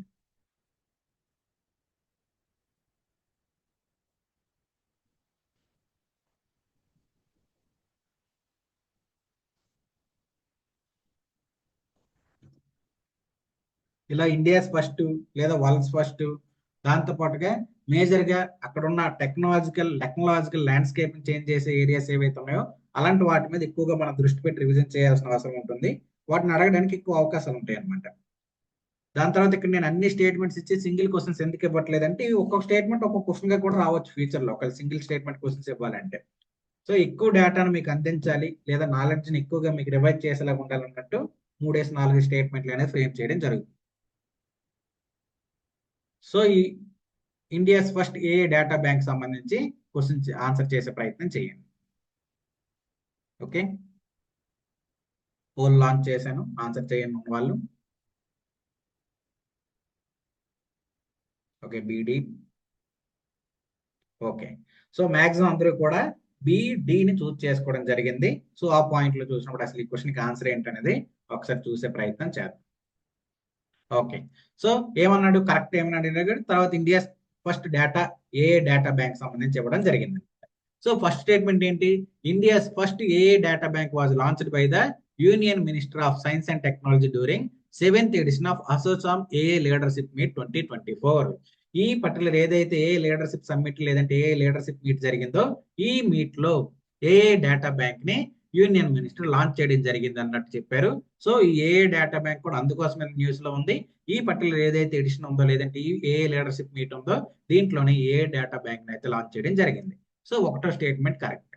తర్వాత సెకండ్, ద ఏఏ data bank will primarily provide access to large high quality data sets to visit researchers, startups and developers in building ఏఏ సొల్యూషన్స్. సో ఓవరాల్ గా ఏ data bank సంబంధించి ప్రధానమైన ఉద్దేశం ఏంటంటే artificial intelligence work కావాలంటే data sets కావాలి. Already artificial intelligence basics మనం చదివినప్పుడు చదివి ఉంటాం అసలు ఆర్టిఫిషియల్ ఇంటెలిజెన్స్ ఏ విధంగా వర్కౌట్ అవుతుంది. ఈ డేటా సెట్స్ బేస్ చేసుకుని ఆ machine learning, reinforcement learning, deep learning ఇవన్నీ అనలైజ్ చేసుకుంటే అడిగిన డేటాని ప్రాసెస్ చేసుకొని రిక్వైర్డ్ డేటాను ప్రొవైడ్ చేయడం జరుగుతుంది అనమాట. So high quality data sets ని ఎవరైతే రీసెర్చర్స్, స్టార్ట్అప్స్ ఉన్నారో వీళ్ళకి అందుబాటులోకి తీసుకురావడం కోసం ఈ ఫస్ట్ ఏ డేటా బ్యాంక్ ని లాంచ్ చేశారు. కాబట్టి సెకండ్ స్టేట్మెంట్ కరెక్ట్. తర్వాత the theme of 7th edition of the ASSOCHAM AA leadership meet summit 2024 was AI for India driving India's AI development, innovation, ethics and governance. So ఈ particular ఏదైతే summit ఉందో దీనికి సంబంధించి theme గా ఇది కనిపిస్తుంది. సో థర్డ్ స్టేట్మెంట్ కూడా కరెక్ట్. ఓవరాల్ గా ఈ క్వశ్చన్ కి ఆన్సర్ వచ్చేసరికి D, all of the above correct అనమాట. ఓకేనండి. సో ఈ పర్టికులర్ క్వశ్చన్ నుంచి మనం 2 పాయింట్లు తెలుసుకోవాలన్నమాట. ఒకటి ఏంటంటే ఎగ్జామ్ లో రేపు మనకు 150 క్వశ్చన్స్ లో అట్లీస్ట్ 1 or 2 క్వశ్చన్స్ అనేవి డెఫినెట్ గా థీమ్ బేస్డ్ గా అడుగుతారు. అంటే ఈ పర్టికులర్ సమ్మిట్ యొక్క థీమ్ ఏంటని కానీ ఈ పర్టికులర్ డే యొక్క థీమ్ ఏంటని కానీ అడగడానికి అవకాశాలు చాలా ఎక్కువగా ఉన్నాయి. కాబట్టి మాక్సిమం లాస్ట్ 2024 లో ఎస్పెషల్ లాస్ట్ 6 months ఏవైతే ఈవెంట్స్ జరిగాయో ఆ ఈవెంట్స్ యొక్క థీమ్ లేదంటే ఆ పర్టికులర్ ప్రోగ్రామ్ యొక్క థీమ్ ని గుర్తుపెట్టుకునే ప్రయత్నం చేయండి. డెఫినెట్ గా 1 or 2 క్వశ్చన్స్ అయితే రావడానికి అవకాశం ఉంది. దాని తర్వాత ఇది ఇండియాస్ ఫస్ట్ డేటా బ్యాంక్ కాబట్టి ఏఐకి సంబంధించిన డేటా బ్యాంక్ కాబట్టి ఆ పాయింట్లు దీన్ని గుర్తుపెట్టుకోవాలి. ఓవరాల్ గా ఈ క్వశ్చన్ ఆన్సర్ వచ్చేసరికి డి. ఓకేనండి, ఇది ఈ క్వశ్చన్ కి సంబంధించిన ఆన్సర్. ఇది ఓవరాల్ గా సైన్స్ అండ్ టెక్నాలజీకి సంబంధించి first second chapters, first unit లో ఫస్ట్ సెకండ్ చాప్టర్ కి సంబంధించి బేసిక్ క్వశ్చన్స్. ఈ పాయింట్ లోనే మీరు ఏవైతే మిగతా కాన్సెప్ట్స్ ఉన్నాయో వాటన్నింటినీ కూడా ఎనలైజ్ చేస్తూ ఎనలైటికల్ వేలో చదివే ప్రయత్నం చేయండి. చదివితే డెఫినెట్ గా మంచి క్వశ్చన్స్ లేదంటే మంచి మార్కులు స్కోర్ చేయడానికి అవకాశాలు చాలా ఎక్కువగా ఉంటాయి. ఓకేనండి. తర్వాత ఇప్పుడు ఎకానమీ రిలేటెడ్ టాపిక్స్ కొన్ని ఉన్నాయి, వాటిని మనం సాల్వ్ చేద్దాం. ఈలోపు ఒక 1 minute బ్రేక్ తీసుకోండి. 1 minute బ్రేక్ లో రిమైనింగ్ క్వశ్చన్ సాల్వ్ చేసే ప్రయత్నం చేద్దాం. ఓకేనండి, చేయగలుగుతున్నారా లేదా? ఓకే, యూస్ఫుల్ గా ఉందా లేకపోతే టైం ఏమైనా వేస్ట్ అనిపిస్తుందా మీకు ఉన్న వాళ్ళకి? యూస్ఫుల్ గానే ఉన్నాయి క్వశ్చన్స్ అన్ని. అంటే మీరు ఇక్కడ అరగంట స్పెండ్ చేశారంటే అట్లీస్ట్ ఈ అరగంట మీరు బయట రూమ్ లో ఉండో స్టడీ హాల్ ఉండో చదివితే ఏదైతే నాలెడ్జ్ గ్రాస్ప్ చేస్తారో అదే నాలెడ్జ్ ఇక్కడ మీకు వచ్చేలాగా ఉండాలన్నమాట. అప్పుడే మీకు ఉపయోగపడుతుంది. ఈ పర్టికులర్ 50 days చాలా పొదుపుగా మీరు టైంని యూజ్ చేసుకోవాలి. ఒక క్షణం మనం అక్కడ స్పెండ్ చేసామంటే దానివల్ల మనకి ఏం రాబడి వస్తుంది అనేది చూసుకోవాలి. Especially 45 days. ఓకే అండి, సో 1 minute బ్రేక్ తీసుకొని 1 minute బ్రేక్ లో ఎకానమీ రిలేటెడ్ టాపిక్స్ మనం డిస్కస్ చేద్దాం.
ఓకే అండి, వెల్కమ్ బ్యాక్. సో ఇప్పుడు మనం ఎకానమీ రిలేటెడ్ కొన్ని టాపిక్స్ మీద క్వశ్చన్స్ ప్రాక్టీస్ చేసే ప్రయత్నం చేద్దాం. సో దీంట్లో భాగంగా సెకండ్ యూనిట్ లో ఉన్న ఫస్ట్ టాపిక్ ఏదైతే మనీ సిస్టమ్ లేదంటే money supply payment settlement system ఉందో దాని మీద ఈ క్వశ్చన్ ఇవ్వడం జరిగింది. ఈ క్వశ్చన్కి ఒకసారి ఆన్సర్ చేసే ప్రయత్నం చేయండి. యూపీఐ 123 పేకి సంబంధించి ఇక్కడ క్వశ్చన్ ఇవ్వడం జరిగింది.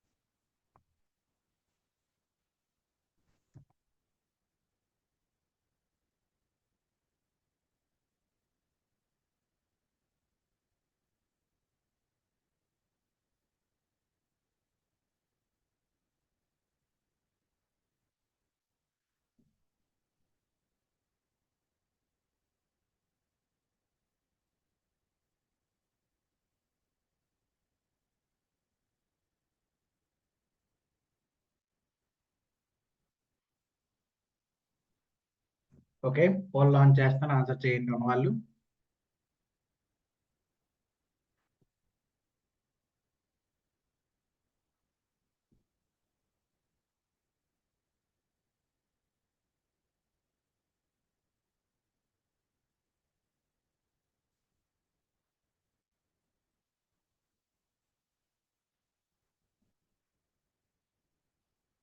ఓకే, సో ఏ సి డికి ఆన్సర్ చేశారు. చూద్దాం ఈ క్వశ్చన్కి ఆన్సర్ ఏంటన్నది. క్వశ్చన్ ఏమి ఇచ్చారు? Consider the following statement about UPI 123 పేకి సంబంధించి. ఇది రీసెంట్ గా న్యూస్ లో ఉంది. సో దానికి సంబంధించి కరెక్ట్ స్టేట్మెంట్ ఏంటని అడగడం జరిగింది. అందులో భాగంగా మనం చూసుకుంటే ఫస్ట్ స్టేట్మెంట్ ఏమి ఇచ్చారు? The reserve bank of India has increased the transaction limit for UPI 123 pay from 5,000 to 10,000.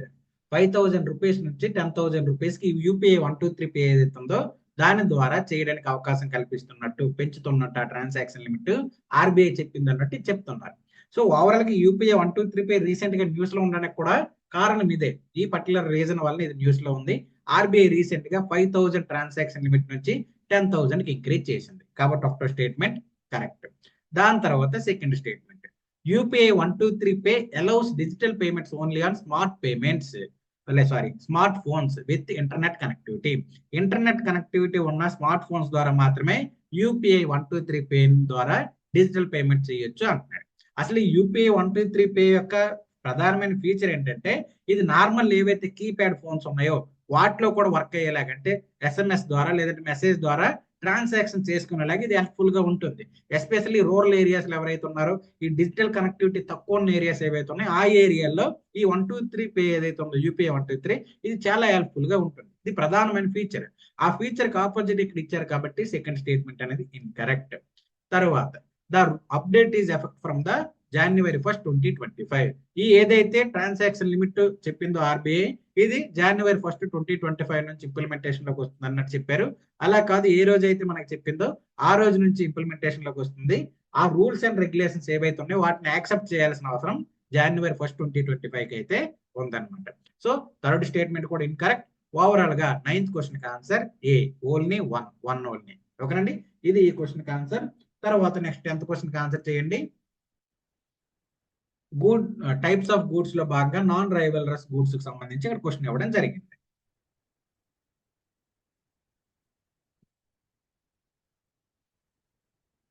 So ఇందులో ఈ క్వశ్చన్ ఏదైతే అడిగారో దాన్ని బేస్ చేసుకుని మీరు ఒకసారి ఇక్కడ మీరు రైవల్రస్ అండ్ నాన్ రైవల్రస్ అంటే ఏంటనేది జాగ్రత్తగా గుర్తు చేసుకోవాల్సిన అవసరం ఉంది. బేసిక్ కాన్సెప్ట్స్ అనమాట. ఆ బేసిక్స్ మీకు వచ్చి అనుకుంటే ఈ క్వశ్చన్కి ఈజీగా ఆన్సర్ చేయొచ్చు. సో ఇక్కడ రైవల్రస్ ఏంటి, నాన్ రైవల్రస్ అంటే ఏంటనేది మనకు తెలియాల్సిన అవసరం అయితే ఉంటుంది.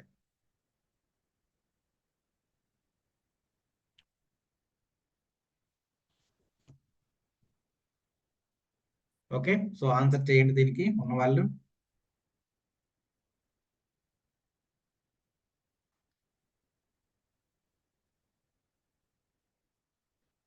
సిసి.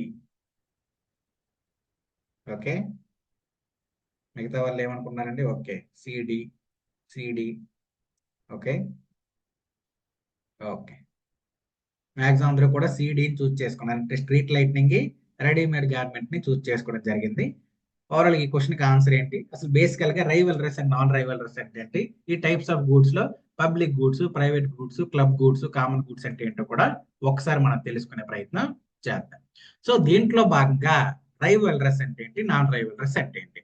సో రైవల్రస్ అంటే ఏంటంటే provide satisfaction to only one person, అంటే ఈ పర్టికులర్ గూడ్ ఏదైతే ఉందో ఆ గూడ్ యూజ్ చేసినప్పుడు, ఫర్ ఎగ్జాంపుల్ ఒక mobile phone, personal mobile phone ఉంది, ఈ పర్సనల్ మొబైల్ ఫోన్ నేను యూజ్ చేస్తున్నప్పుడు మీరు యూజ్ చేయలేరు. అలా ఏదైతే ఒక పర్టికులర్ గూడ్ అనేది ఒక పర్టికులర్ పర్సన్ ఏకకాలంలో ఒకరు మాత్రం యూజ్ చేయగలిగితే దాన్ని రైవల్రస్ అంటారు. అదే ప్లేస్ లో నాన్ రైవల్రస్ అంటే ఎట్ ఏ టైం చాలా మంది యూజ్ చేసుకోవచ్చు. సో ఆ పాయింట్ లో ఆలోచించినప్పుడు దానికి మనం ఆన్సర్ చేయాల్సిన అవసరం అయితే ఉంటుంది అనమాట. సో ఇక్కడ చెప్పండి, రైవల్రస్ అంటే ఏంటి, ఒకసారి మాత్రమే యూజ్ చేయగలుగుతారు. అదే నాన్ రైవల్రస్ అంటే ఏంటి, చాలా మంది అట్ ఏ టైం యూజ్ చేసుకునే అవకాశం ఉంటుంది అనమాట. సో ఆ పాయింట్ లో ఆలోచించినప్పుడు ఏంటి, ఇక్కడ మనం చూసుకుంటే రెడీమేడ్ గార్మెంట్స్ ఫస్ట్ వెళ్దాం, ఫోర్త్ స్టేట్మెంట్ కి. సో రెడీమేడ్ గార్మెంట్స్ ఏంటి, ఇప్పుడు మనం వేసుకునే బట్టలు, ఒకరు ఒక షర్ట్ వేసారనుకోండి, ఆ తర్వాత ఇంకొకరు దాన్ని ఆ పర్టికులర్ టైంలో వేయలేరు, ఆ తర్వాత వేసుకోవచ్చు, ఇంకెప్పుడైనా వేసుకోవచ్చు, కానీ ఎట్ ఏ టైం ఇద్దరు వేసుకోవడానికి అవకాశం లేదు. సో ఆ పాయింట్ లో ఆలోచించినప్పుడు ఇది రైవల్రస్ గూడ్ గా మనకి రెడీమేడ్ గార్మెంట్స్ కనిపిస్తుంది. ఆ తర్వాత మనం కార్స్ దగ్గరికి వెళ్దాం.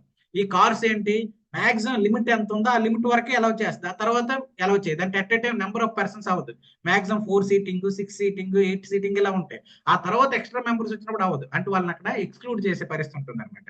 సో ఆ పాయింట్ లో ఆలోచించినప్పుడు ఈ కార్స్ కూడా రైవల్రస్ నేచర్ గా మనకు కనిపిస్తాయి. తర్వాత packaged food items. Packaged food items అంటే ఏదైనా కానీ, ఇప్పుడు మనం తినే బిస్కెట్స్ కానీ, చాక్లెట్స్ కానీ, ఏవైనా కానీ మనం ఆ చాక్లెట్ తిన్నప్పుడు వేరే వాళ్ళు తినలేరు. ఎవరైతే ఒక చాక్లెట్ ఉందో ఒక చాక్లెట్ వాళ్ళు మాత్రమే తినగలుగుతారు అనమాట. అది ఆఫ్ చేసుకుని ఇంకా రకరకాల పక్కన పెడితే జనరల్ గా ఒక వస్తువుని అట్ ఏ టైం ఒక పర్సన్ యూజ్ చేయగలుగుతారు. సో ఆ పాయింట్ లో ఆలోచించినప్పుడు సెకండ్ స్టేట్మెంట్ కూడా ఇన్కరెక్ట్. సో థర్డ్ స్టేట్మెంట్ ఏంటన్నాడు, స్ట్రీట్ లైటింగ్. ఇప్పుడు ఒక స్ట్రీట్ లైటింగ్ ఉంది. సో ఆ స్ట్రీట్ లైట్ కింద ఎంతమంది అయినా నిలబడడానికి, ఎంతమంది అయినా దాన్ని యూజ్ చేసుకుని ఎట్ ఏ టైము అవకాశం ఉంటుంది. అలాగే పబ్లిక్ పార్క్ ఉంది. సో ఈ పబ్లిక్ పార్క్ లో మాక్సిమం పర్సన్స్ వెళ్ళడానికి అవకాశం ఉంది. సో ఆ విధంగా ఆలోచించినప్పుడు ఈ స్ట్రీట్ లైటింగ్ అనేది కరెక్ట్. ఓవరాల్ గా ఈ క్వశ్చన్ ఆన్సర్ వచ్చేసరికి త్రీ వచ్చేసరికి మనకి నాన్ రైవల్రస్ నేచర్ ని కలిగి ఉంది. సో ఇక్కడ ఏదైతే ఈ ట్రాన్స్లేషన్ ఉంది ఇది మేబీ కరెక్ట్ కాకపోవచ్చు, అందుకోసం మీరు రైవల్రస్ అండ్ నాన్ రైవల్రస్ అనే పదాలని గుర్తుపెట్టుకునే ప్రయత్నం అయితే చేయండి. ఓకేనండి. లేదు దీనికి సంబంధించి మీ దగ్గర కరెక్ట్ వర్డ్ ఏదైనా ఉంటే దాన్ని మీరు పెట్టుకొని, ఈ కాన్సెప్ట్ మెయిన్ ఇంపార్టెంట్ అనమాట, వర్డ్స్ కంటే కాన్సెప్ట్ మెయిన్ ఇంపార్టెంట్ అనమాట. ఓకేనండి. తర్వాత 11th క్వశ్చన్ ఆన్సర్ చేయండి. పబ్లిక్ గుడ్ ని కరెక్ట్ గా డిఫైన్ చేసేది ఏంటి, లేదంటే క్రింది వాటిలో బెస్ట్ ఏ పర్టికులర్ పాయింట్ పబ్లిక్ గుడ్ ని చెప్తుంది. పబ్లిక్ గుడ్ అంటే ఏంటి? సో ఒకసారి ఆలోచించండి, ఆలోచించి ఆన్సర్ చేసే ప్రయత్నం చేయండి.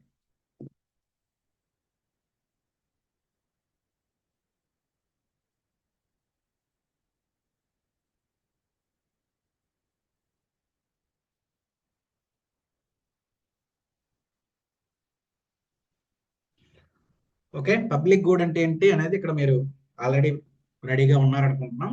సో చూద్దాం ఆన్సర్ ఏంటి అనేది.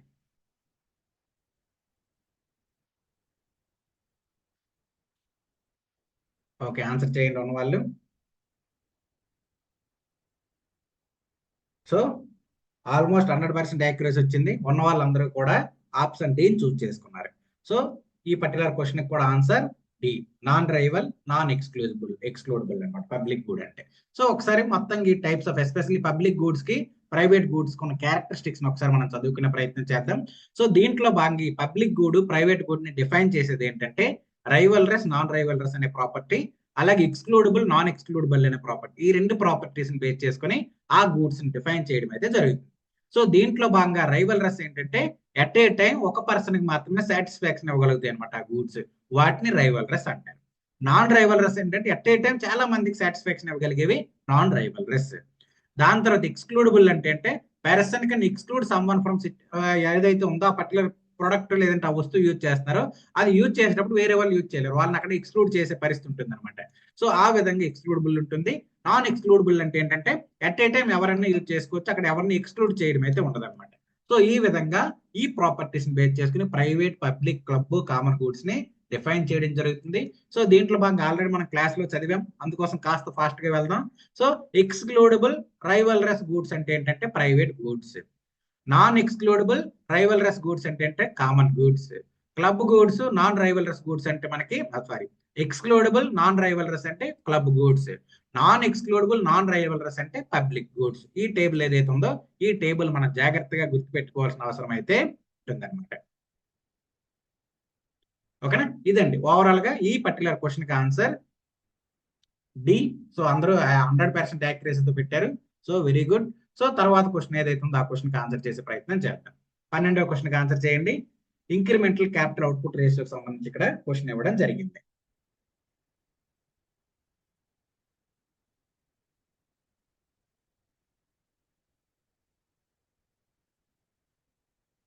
ఇక్కడ ఇచ్చిన వాటిలో బెస్ట్ డిఫైన్ ఏం చేస్తుంది, ఇంక్రిమెంటల్ క్యాపిటల్ అవుట్పుట్ రేషియోని ఏం డిఫైన్ చేస్తుందో చెప్తున్నారు.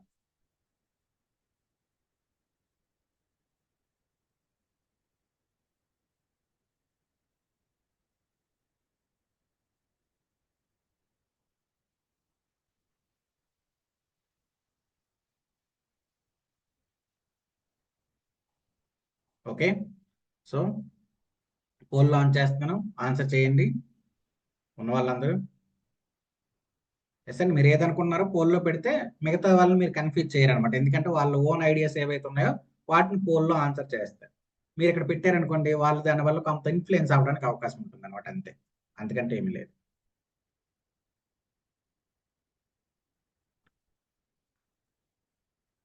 ఓకే, సో బీడీ మధ్యన పోటీ జరిగింది. సో చూద్దాం ఈ క్వశ్చన్కి ఆన్సర్ ఏంటనేది చూద్దాం. సో దానికంటే ముందు ఇక్కడ మన క్యాపిటల్ అవుట్పుట్ రేషియో అని, అలాగే దాంతో పాటు ఇంక్రిమెంటల్ క్యాపిటల్ అవుట్పుట్ రేషియో అని ఉంటుంది అనమాట. క్యాపిటల్ అవుట్పుట్ రేషియో అలాగే ఇంక్రిమెంటల్ క్యాపిటల్ అవుట్పుట్ రేషియో అని ఉంటుంది అనమాట. సో దాంట్లో భాగంగా ఇక్కడ క్యాపిటల్ అవుట్పుట్ రేషియో అంటే ఏంటి, ఒక పర్టికులర్ ప్రొడక్ట్ ప్రొడ్యూస్ చేయడానికి ఎంత క్యాపిటల్ ఎంత మూలధనం కావాలో చెప్తే అది క్యాపిటల్ అవుట్పుట్ రేషియోగా చెప్తారు. సో ఈ రేషియో దేన్ని బేస్ చేసి క్యాలిక్యులేట్ చేస్తారంటే total capital by total output. For example గా నేను ఒక 5 పెన్స్ ప్రొడ్యూస్ చేయాలనుకున్నాను. ఈ 5 పెన్స్ ప్రొడ్యూస్ చేయడానికి నాకు ఎంత క్యాపిటల్ అవసరమో ఆ రేషియో అని చెప్తే దాన్నే క్యాపిటల్ అవుట్పుట్ రేషియో అంటారు. సో ఈ 5 పెన్స్ నేను ప్రొడ్యూస్ చేయడానికి 100 రూపాయలు నాకు అవసరం అయ్యి, అంటే దీని అర్థం ఏంటి, దాదాపుగా ఒక పెన్నుకి నాకు 20 రూపాయలు పడుతుంది. సో ఇక్కడ ఈ పర్టికులర్ ప్రొడక్ట్ రావడానికి క్యాపిటల్ అవుట్పుట్ రేషియో ఎంత, 20%. ఓకేనా? సో ఈ విధంగా మన క్యాపిటల్ అవుట్పుట్ రేషియోని క్యాలిక్యులేట్ చేస్తారు. సో దీంట్లో భాగంగా ఇంక్రిమెంటల్ క్యాపిటల్ అవుట్పుట్ రేషియో ఏంటంటే ఇప్పుడు మనకి ఒక పర్టికులర్ పెన్ ప్రొడక్ట్ ప్రొడ్యూస్ చేయడానికి దాదాపుగా ఎంత 20 రూపాయలు అవుతుంది అన్నట్టు చెప్పుకున్నాం. సో తర్వాత ఇంకొక ఎక్స్ట్రా పెన్ ప్రొడ్యూస్ చేయడానికి ఎంత అమౌంట్ అవుతుందో చెప్తే దాన్ని ఇంక్రిమెంటల్ క్యాపిటల్ అవుట్పుట్ రేషియో అంటారు.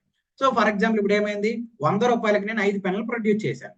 ఇప్పుడు తర్వాత నేను ఏం చేయాలనుకుంటున్నాను, 6 పెన్నులు నేను ప్రొడ్యూస్ చేయాలను. సో ఈ 6 పెన్నులు కూడా నేను 100 రూపాయలకి ప్రొడ్యూస్ చేశాను అనుకున్నాం అనుకోండి. సో ఇప్పుడు ఏమవుతుంది, అది 20 రూపీస్ కంటే బిలో అయిపోతుంది.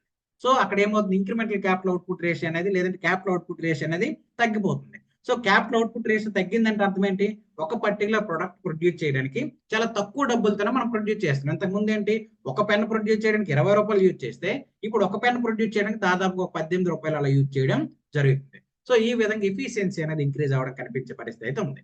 సో ఈ కాన్సెప్ట్ ని బేస్ చేసుకుని ఈ క్వశ్చన్ కి మనం ఆన్సర్ చేయాల్సిన అవసరం ఉంది. సో ఫస్ట్ స్టేట్మెంట్ ఏమన్నారు, ఏలో country must producing more goods then the before. ఈ ఇంక్రిమెంటల్ క్యాపిటల్ అవుట్పుట్ రేషియో అనేది ఇంక్రీజ్ అయినప్పుడు లేదంటే ఆ value of incremental capital output ratio అనేది గ్రో అయినప్పుడు ఏం జరుగుతుంది లేదంటే ఏం ఇంప్లై చేస్తుంది అంటే country must produce more goods then before.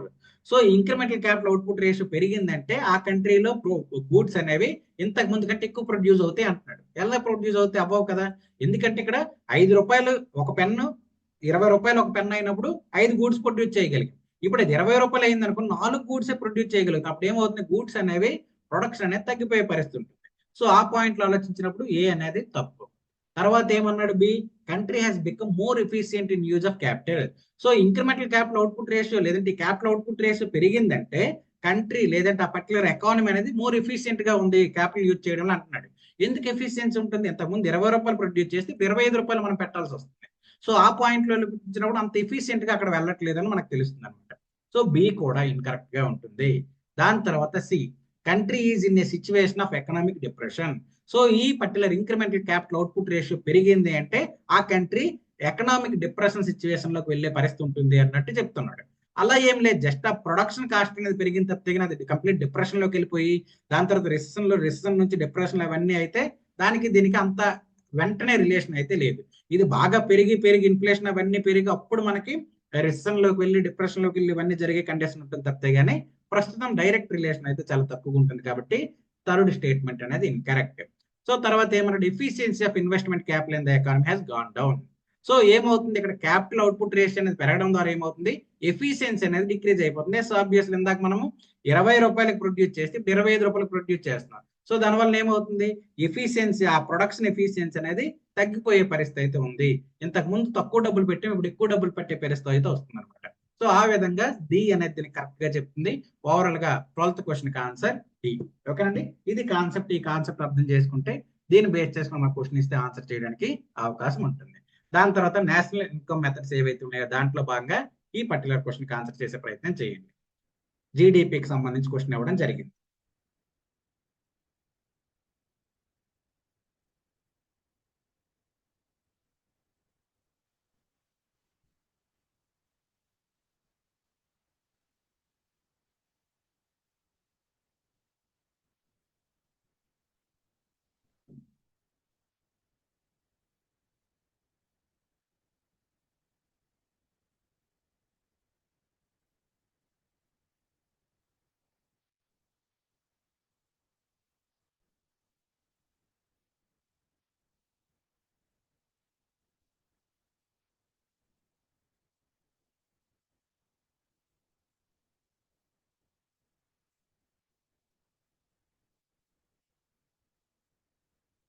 Okay, so ఈ క్వశ్చన్ మీరు అందరు రెడీగా ఉన్నారనుకున్నాం, చూద్దాం. ఆన్సర్ చేయండి ఉన్న వాళ్ళందరూ ఈ క్వశ్చన్ కి. ఇది 100% యాక్యురసీ వస్తుందని నేను ఎక్స్పెక్ట్ చేస్తాను. ఓకే, సో అందరూ కూడా ఈ క్వశ్చన్ కి ఆన్సర్ డి అని పెట్టారు. సో 100% యాక్యురసీ అనేది ఇక్కడ మనకు కనిపిస్తుంది. ఓవరాల్ ఈ క్వశ్చన్ కి ఆన్సర్ కూడా డి. ఒకసారి మనం చూసేసుకుంటే మ్యాక్సిమం ఇలాంటి చిన్న చిన్న క్వశ్చన్స్ కూడా అడగడానికి అవకాశం ఉంటాయి. చిన్నదనేం కాదు, ఇక్కడ మన కాన్సెప్ట్ తెలియకపోతే కష్టమయ్యే పరిస్థితి ఉంటుంది. సో ఏం చెప్తున్నాడు, రియల్ జీడిపికి నామినల్ జీడిపికి సంబంధించి ఇచ్చారు. సో రియల్ జీడిపి అంటే ఏంటి, మనకి జనరల్ గా రియల్ జీడిపి అని దేన్ని అంటారు, బేస్ ఇయర్ ప్రైసెస్ దగ్గర జీడిపిని క్యాలిక్యులేట్ చేస్తే దాన్ని రియల్ జీడిపి అంటారు. అలా కాకుండా మనకి నామినల్ జీడిపి అంటే ఏంటి, ఏదైతే కరెంట్ ఇయర్ ప్రైస్ ఉన్నాయో కరెంట్ ఇయర్ ప్రైసెస్ దగ్గర క్యాలిక్యులేట్ చేస్తే అది నామినల్ జీడిపి అంటారు. అది బేసిక్ గా ఆర్ జీడిపి, రియల్ జీడిపికి నామినల్ జీడిపికి ఉన్న డెఫినేషన్. సో ఆ పాయింట్ లో చూసినప్పుడు ఏమైంది, దీనికి ఇవ్వాల్సిన స్టేట్మెంట్ దానికి ఇచ్చి దానికి ఇవ్వాల్సిన దీనికి ఇచ్చాడు. కాబట్టి ఇంటర్చేంజ్ అవడం వలన ఒకటో statement incorrect, second statement incorrect. తర్వాత third statement, the base year for the GDP calculation is 2020 to 2023 అన్నాడు. సో ఇప్పుడు జీడిపి క్యాలిక్యులేట్ చేయడానికి బేస్ ఇయర్ 2022-23 తీసుకుంటున్నారు అన్నట్టు చెప్పడం జరిగింది. సో ఇక్కడ మనకి ప్రెసెంట్ 2011-12 బేస్ ఇయర్ గా తీసుకొని క్యాలిక్యులేట్ చేస్తారనే విషయాన్ని మనం తెలుసుకోవాల్సిన అవసరం ఉంది. ఈ 2022-23 ఏదైతే ఉందో దీన్ని ప్రతిపాదించారు, అంటే గవర్నమెంట్ ఆమోదించింది వెరీ సూన్. అంటే మనకి April 1, 2026 నుంచి ఈ పర్టికులర్ బేస్ ఇయర్ ని జీడిపి క్యాలిక్యులేషన్ చేయడానికి తీసుకోబోతున్నారు. అంతే తప్పితే కానీ ప్రెసెంట్ ఇది అప్లికబిలిటీ లేదు. సో ఈ పాయింట్ ఆఫ్ ఈ క్వశ్చన్ ఇంపార్టెంట్ గా ఉంటుందని ఇది మీకు ఫ్రేమ్ చేయడం జరిగింది. థర్డ్ స్టేట్మెంట్ కూడా కరెక్ట్. ఓవరాల్ గా 13th క్వశ్చన్ ఆన్సర్ వచ్చేసరికి డి. ఓకేనండి, తర్వాత 14th క్వశ్చన్ ఆన్సర్ చేయండి. ఇది కూడా జీడిపికి సంబంధించే.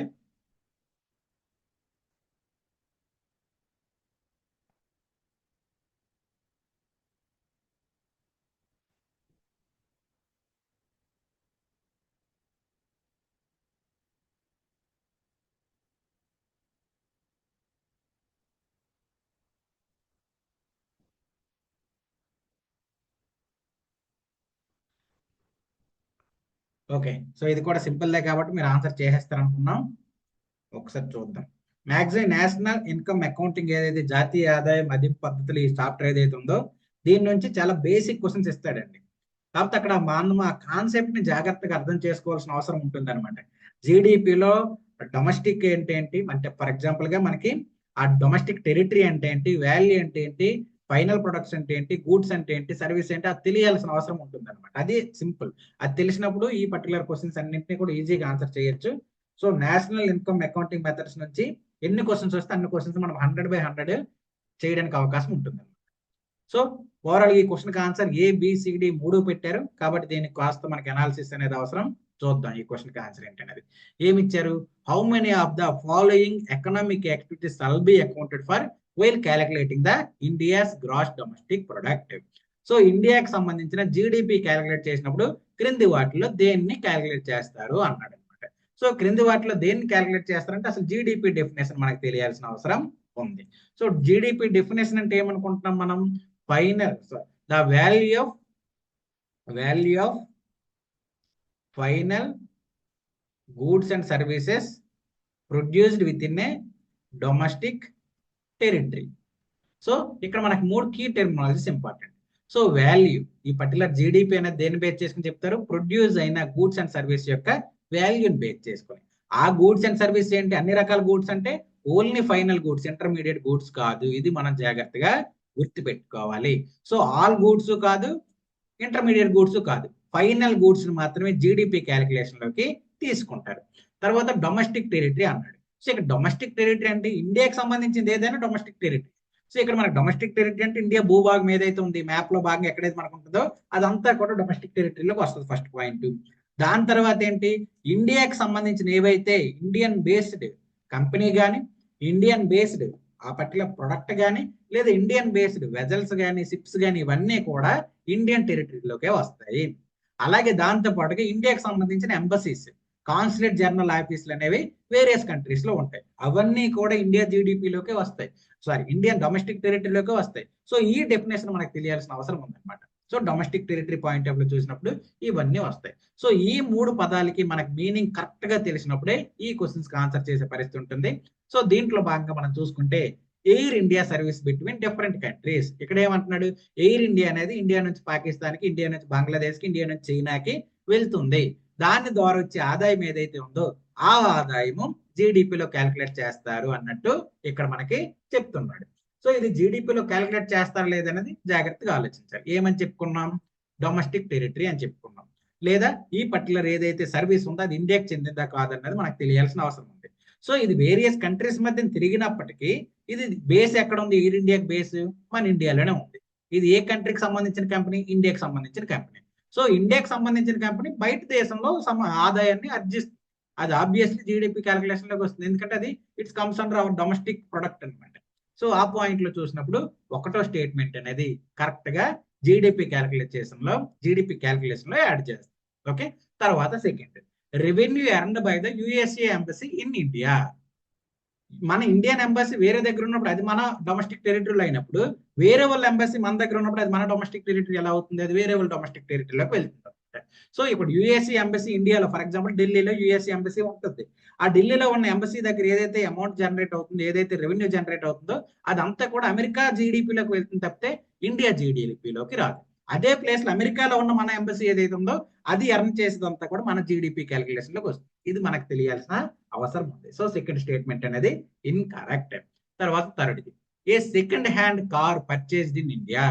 సెకండ్ హ్యాండ్ కారు పర్చేజ్ అంటే మన ఇండియాలో కొనుగోలు చేసిన సెకండ్ హ్యాండ్ కార్ ని డొమెస్టిక్ ప్రొడక్ట్ లో యాడ్ చేస్తారు, క్యాలిక్యులేషన్ లో యాడ్ చేస్తారు అన్నాడు. సో సెకండ్ హ్యాండ్ కార్ అంటే ఆల్రెడీ ఇంతకు ముందు ఇయర్ లో జీడిపి క్యాలిక్యులేట్ చేశారు. అంటే 2020లో నేను కారు కొన్నాను. ఆ కారు ఫస్ట్ టైం కొన్నాను కాబట్టి దానికి అది జీడిపి క్యాలిక్యులేషన్ లో యాడ్ చేశారు. ఈ 2024లో నేను ఈ కారును వేరే వాళ్ళకి అమ్మేశాను అంటే దాని అర్థం ఏంటి? ఆల్రెడీ జీడిపిలో క్యాలిక్యులేట్ చేశారు. సెకండ్ టైం దీన్ని క్యాలిక్యులేషన్ లోకి తీసుకువెళ్ళరు, క్యాలిక్యులేట్ చేయరు. అది మనం జాగ్రత్త గుర్తుపెట్టుకోవాలి. So only final goods and service మాత్రమే క్యాలిక్యులేట్ చేస్తారు. కాబట్టి థర్డ్ స్టేట్మెంట్ కూడా ఇన్కరెక్ట్. ఓవరాల్ గా జీడిపి క్యాలిక్యులేషన్ ఎక్కడ ఉన్న ప్రకారం ఒకటో స్టేట్మెంట్ మాత్రమే ఇన్క్లూడ్ చేస్తారు. సో అందుకోసమైనా నేను క్లాస్ చెప్పినప్పుడు కానీ, రివిజన్ సిరీస్ చెప్పినప్పుడు కానీ, జీడిపి డెఫినేషన్ కానీ, జిఎన్పి డెఫినేషన్ కానీ, ఎన్డిపి డెఫినేషన్ కానీ డెఫినేషన్ బేస్డ్ క్వశ్చన్స్ ఇస్తారు అన్నట్టు మళ్ళీ స్ట్రెస్ చేసి చెప్తున్నాను. సో ఇక్కడ ఏమైంది? ఆల్ గూడ్స్ అండ్ సర్వీస్ అన్నప్పుడు ఇవన్నీ మీకు కన్ఫ్యూజ్ అయ్యే పరిస్థితి ఉంటుంది అనమాట. కాబట్టి డెఫినేషన్ ఏదైతే ఉందో ప్రతి టెర్మినాలజీకి మీనింగ్ తెలిసినప్పుడు వాడు ఎలాంటి క్వశ్చన్ ఇచ్చినా మనం ఆన్సర్ చేసే పరిస్థితి ఉంటుంది. మ్యాథ్స్ ఎలాంటి క్వశ్చన్స్ ఇవ్వడానికి అవకాశం ఉంటుంది కాబట్టి బెస్ట్ పర్ఫార్మెన్స్ మీరు చేసే పరిస్థితి అయితే ఉంటుంది. ఓకేనండి. సో నెక్స్ట్ 15th క్వశ్చన్కి ఆన్సర్ చేయండి. ప్లానింగ్ కి సంబంధించి ఈ క్వశ్చన్ ఇవ్వడం జరిగింది. ఇది ఈజీ క్వశ్చన్, మాక్సిమం అందరూ కూడా ఆన్సర్ చేస్తారనుకుంటున్నాం. సో ఈ రోజు సెషన్కి ఇది last question. So last question 100% success rate తో ముగించేద్దాం.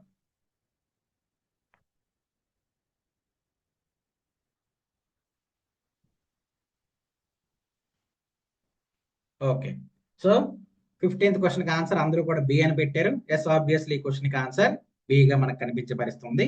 Gadgil strategy is associated with which of the following plan అన్నాడు. సో మనకి 4th 5-year ప్లాన్ నే గాడ్గిల్ ప్లాన్ అని కూడా చెప్పడం జరుగుతుంది.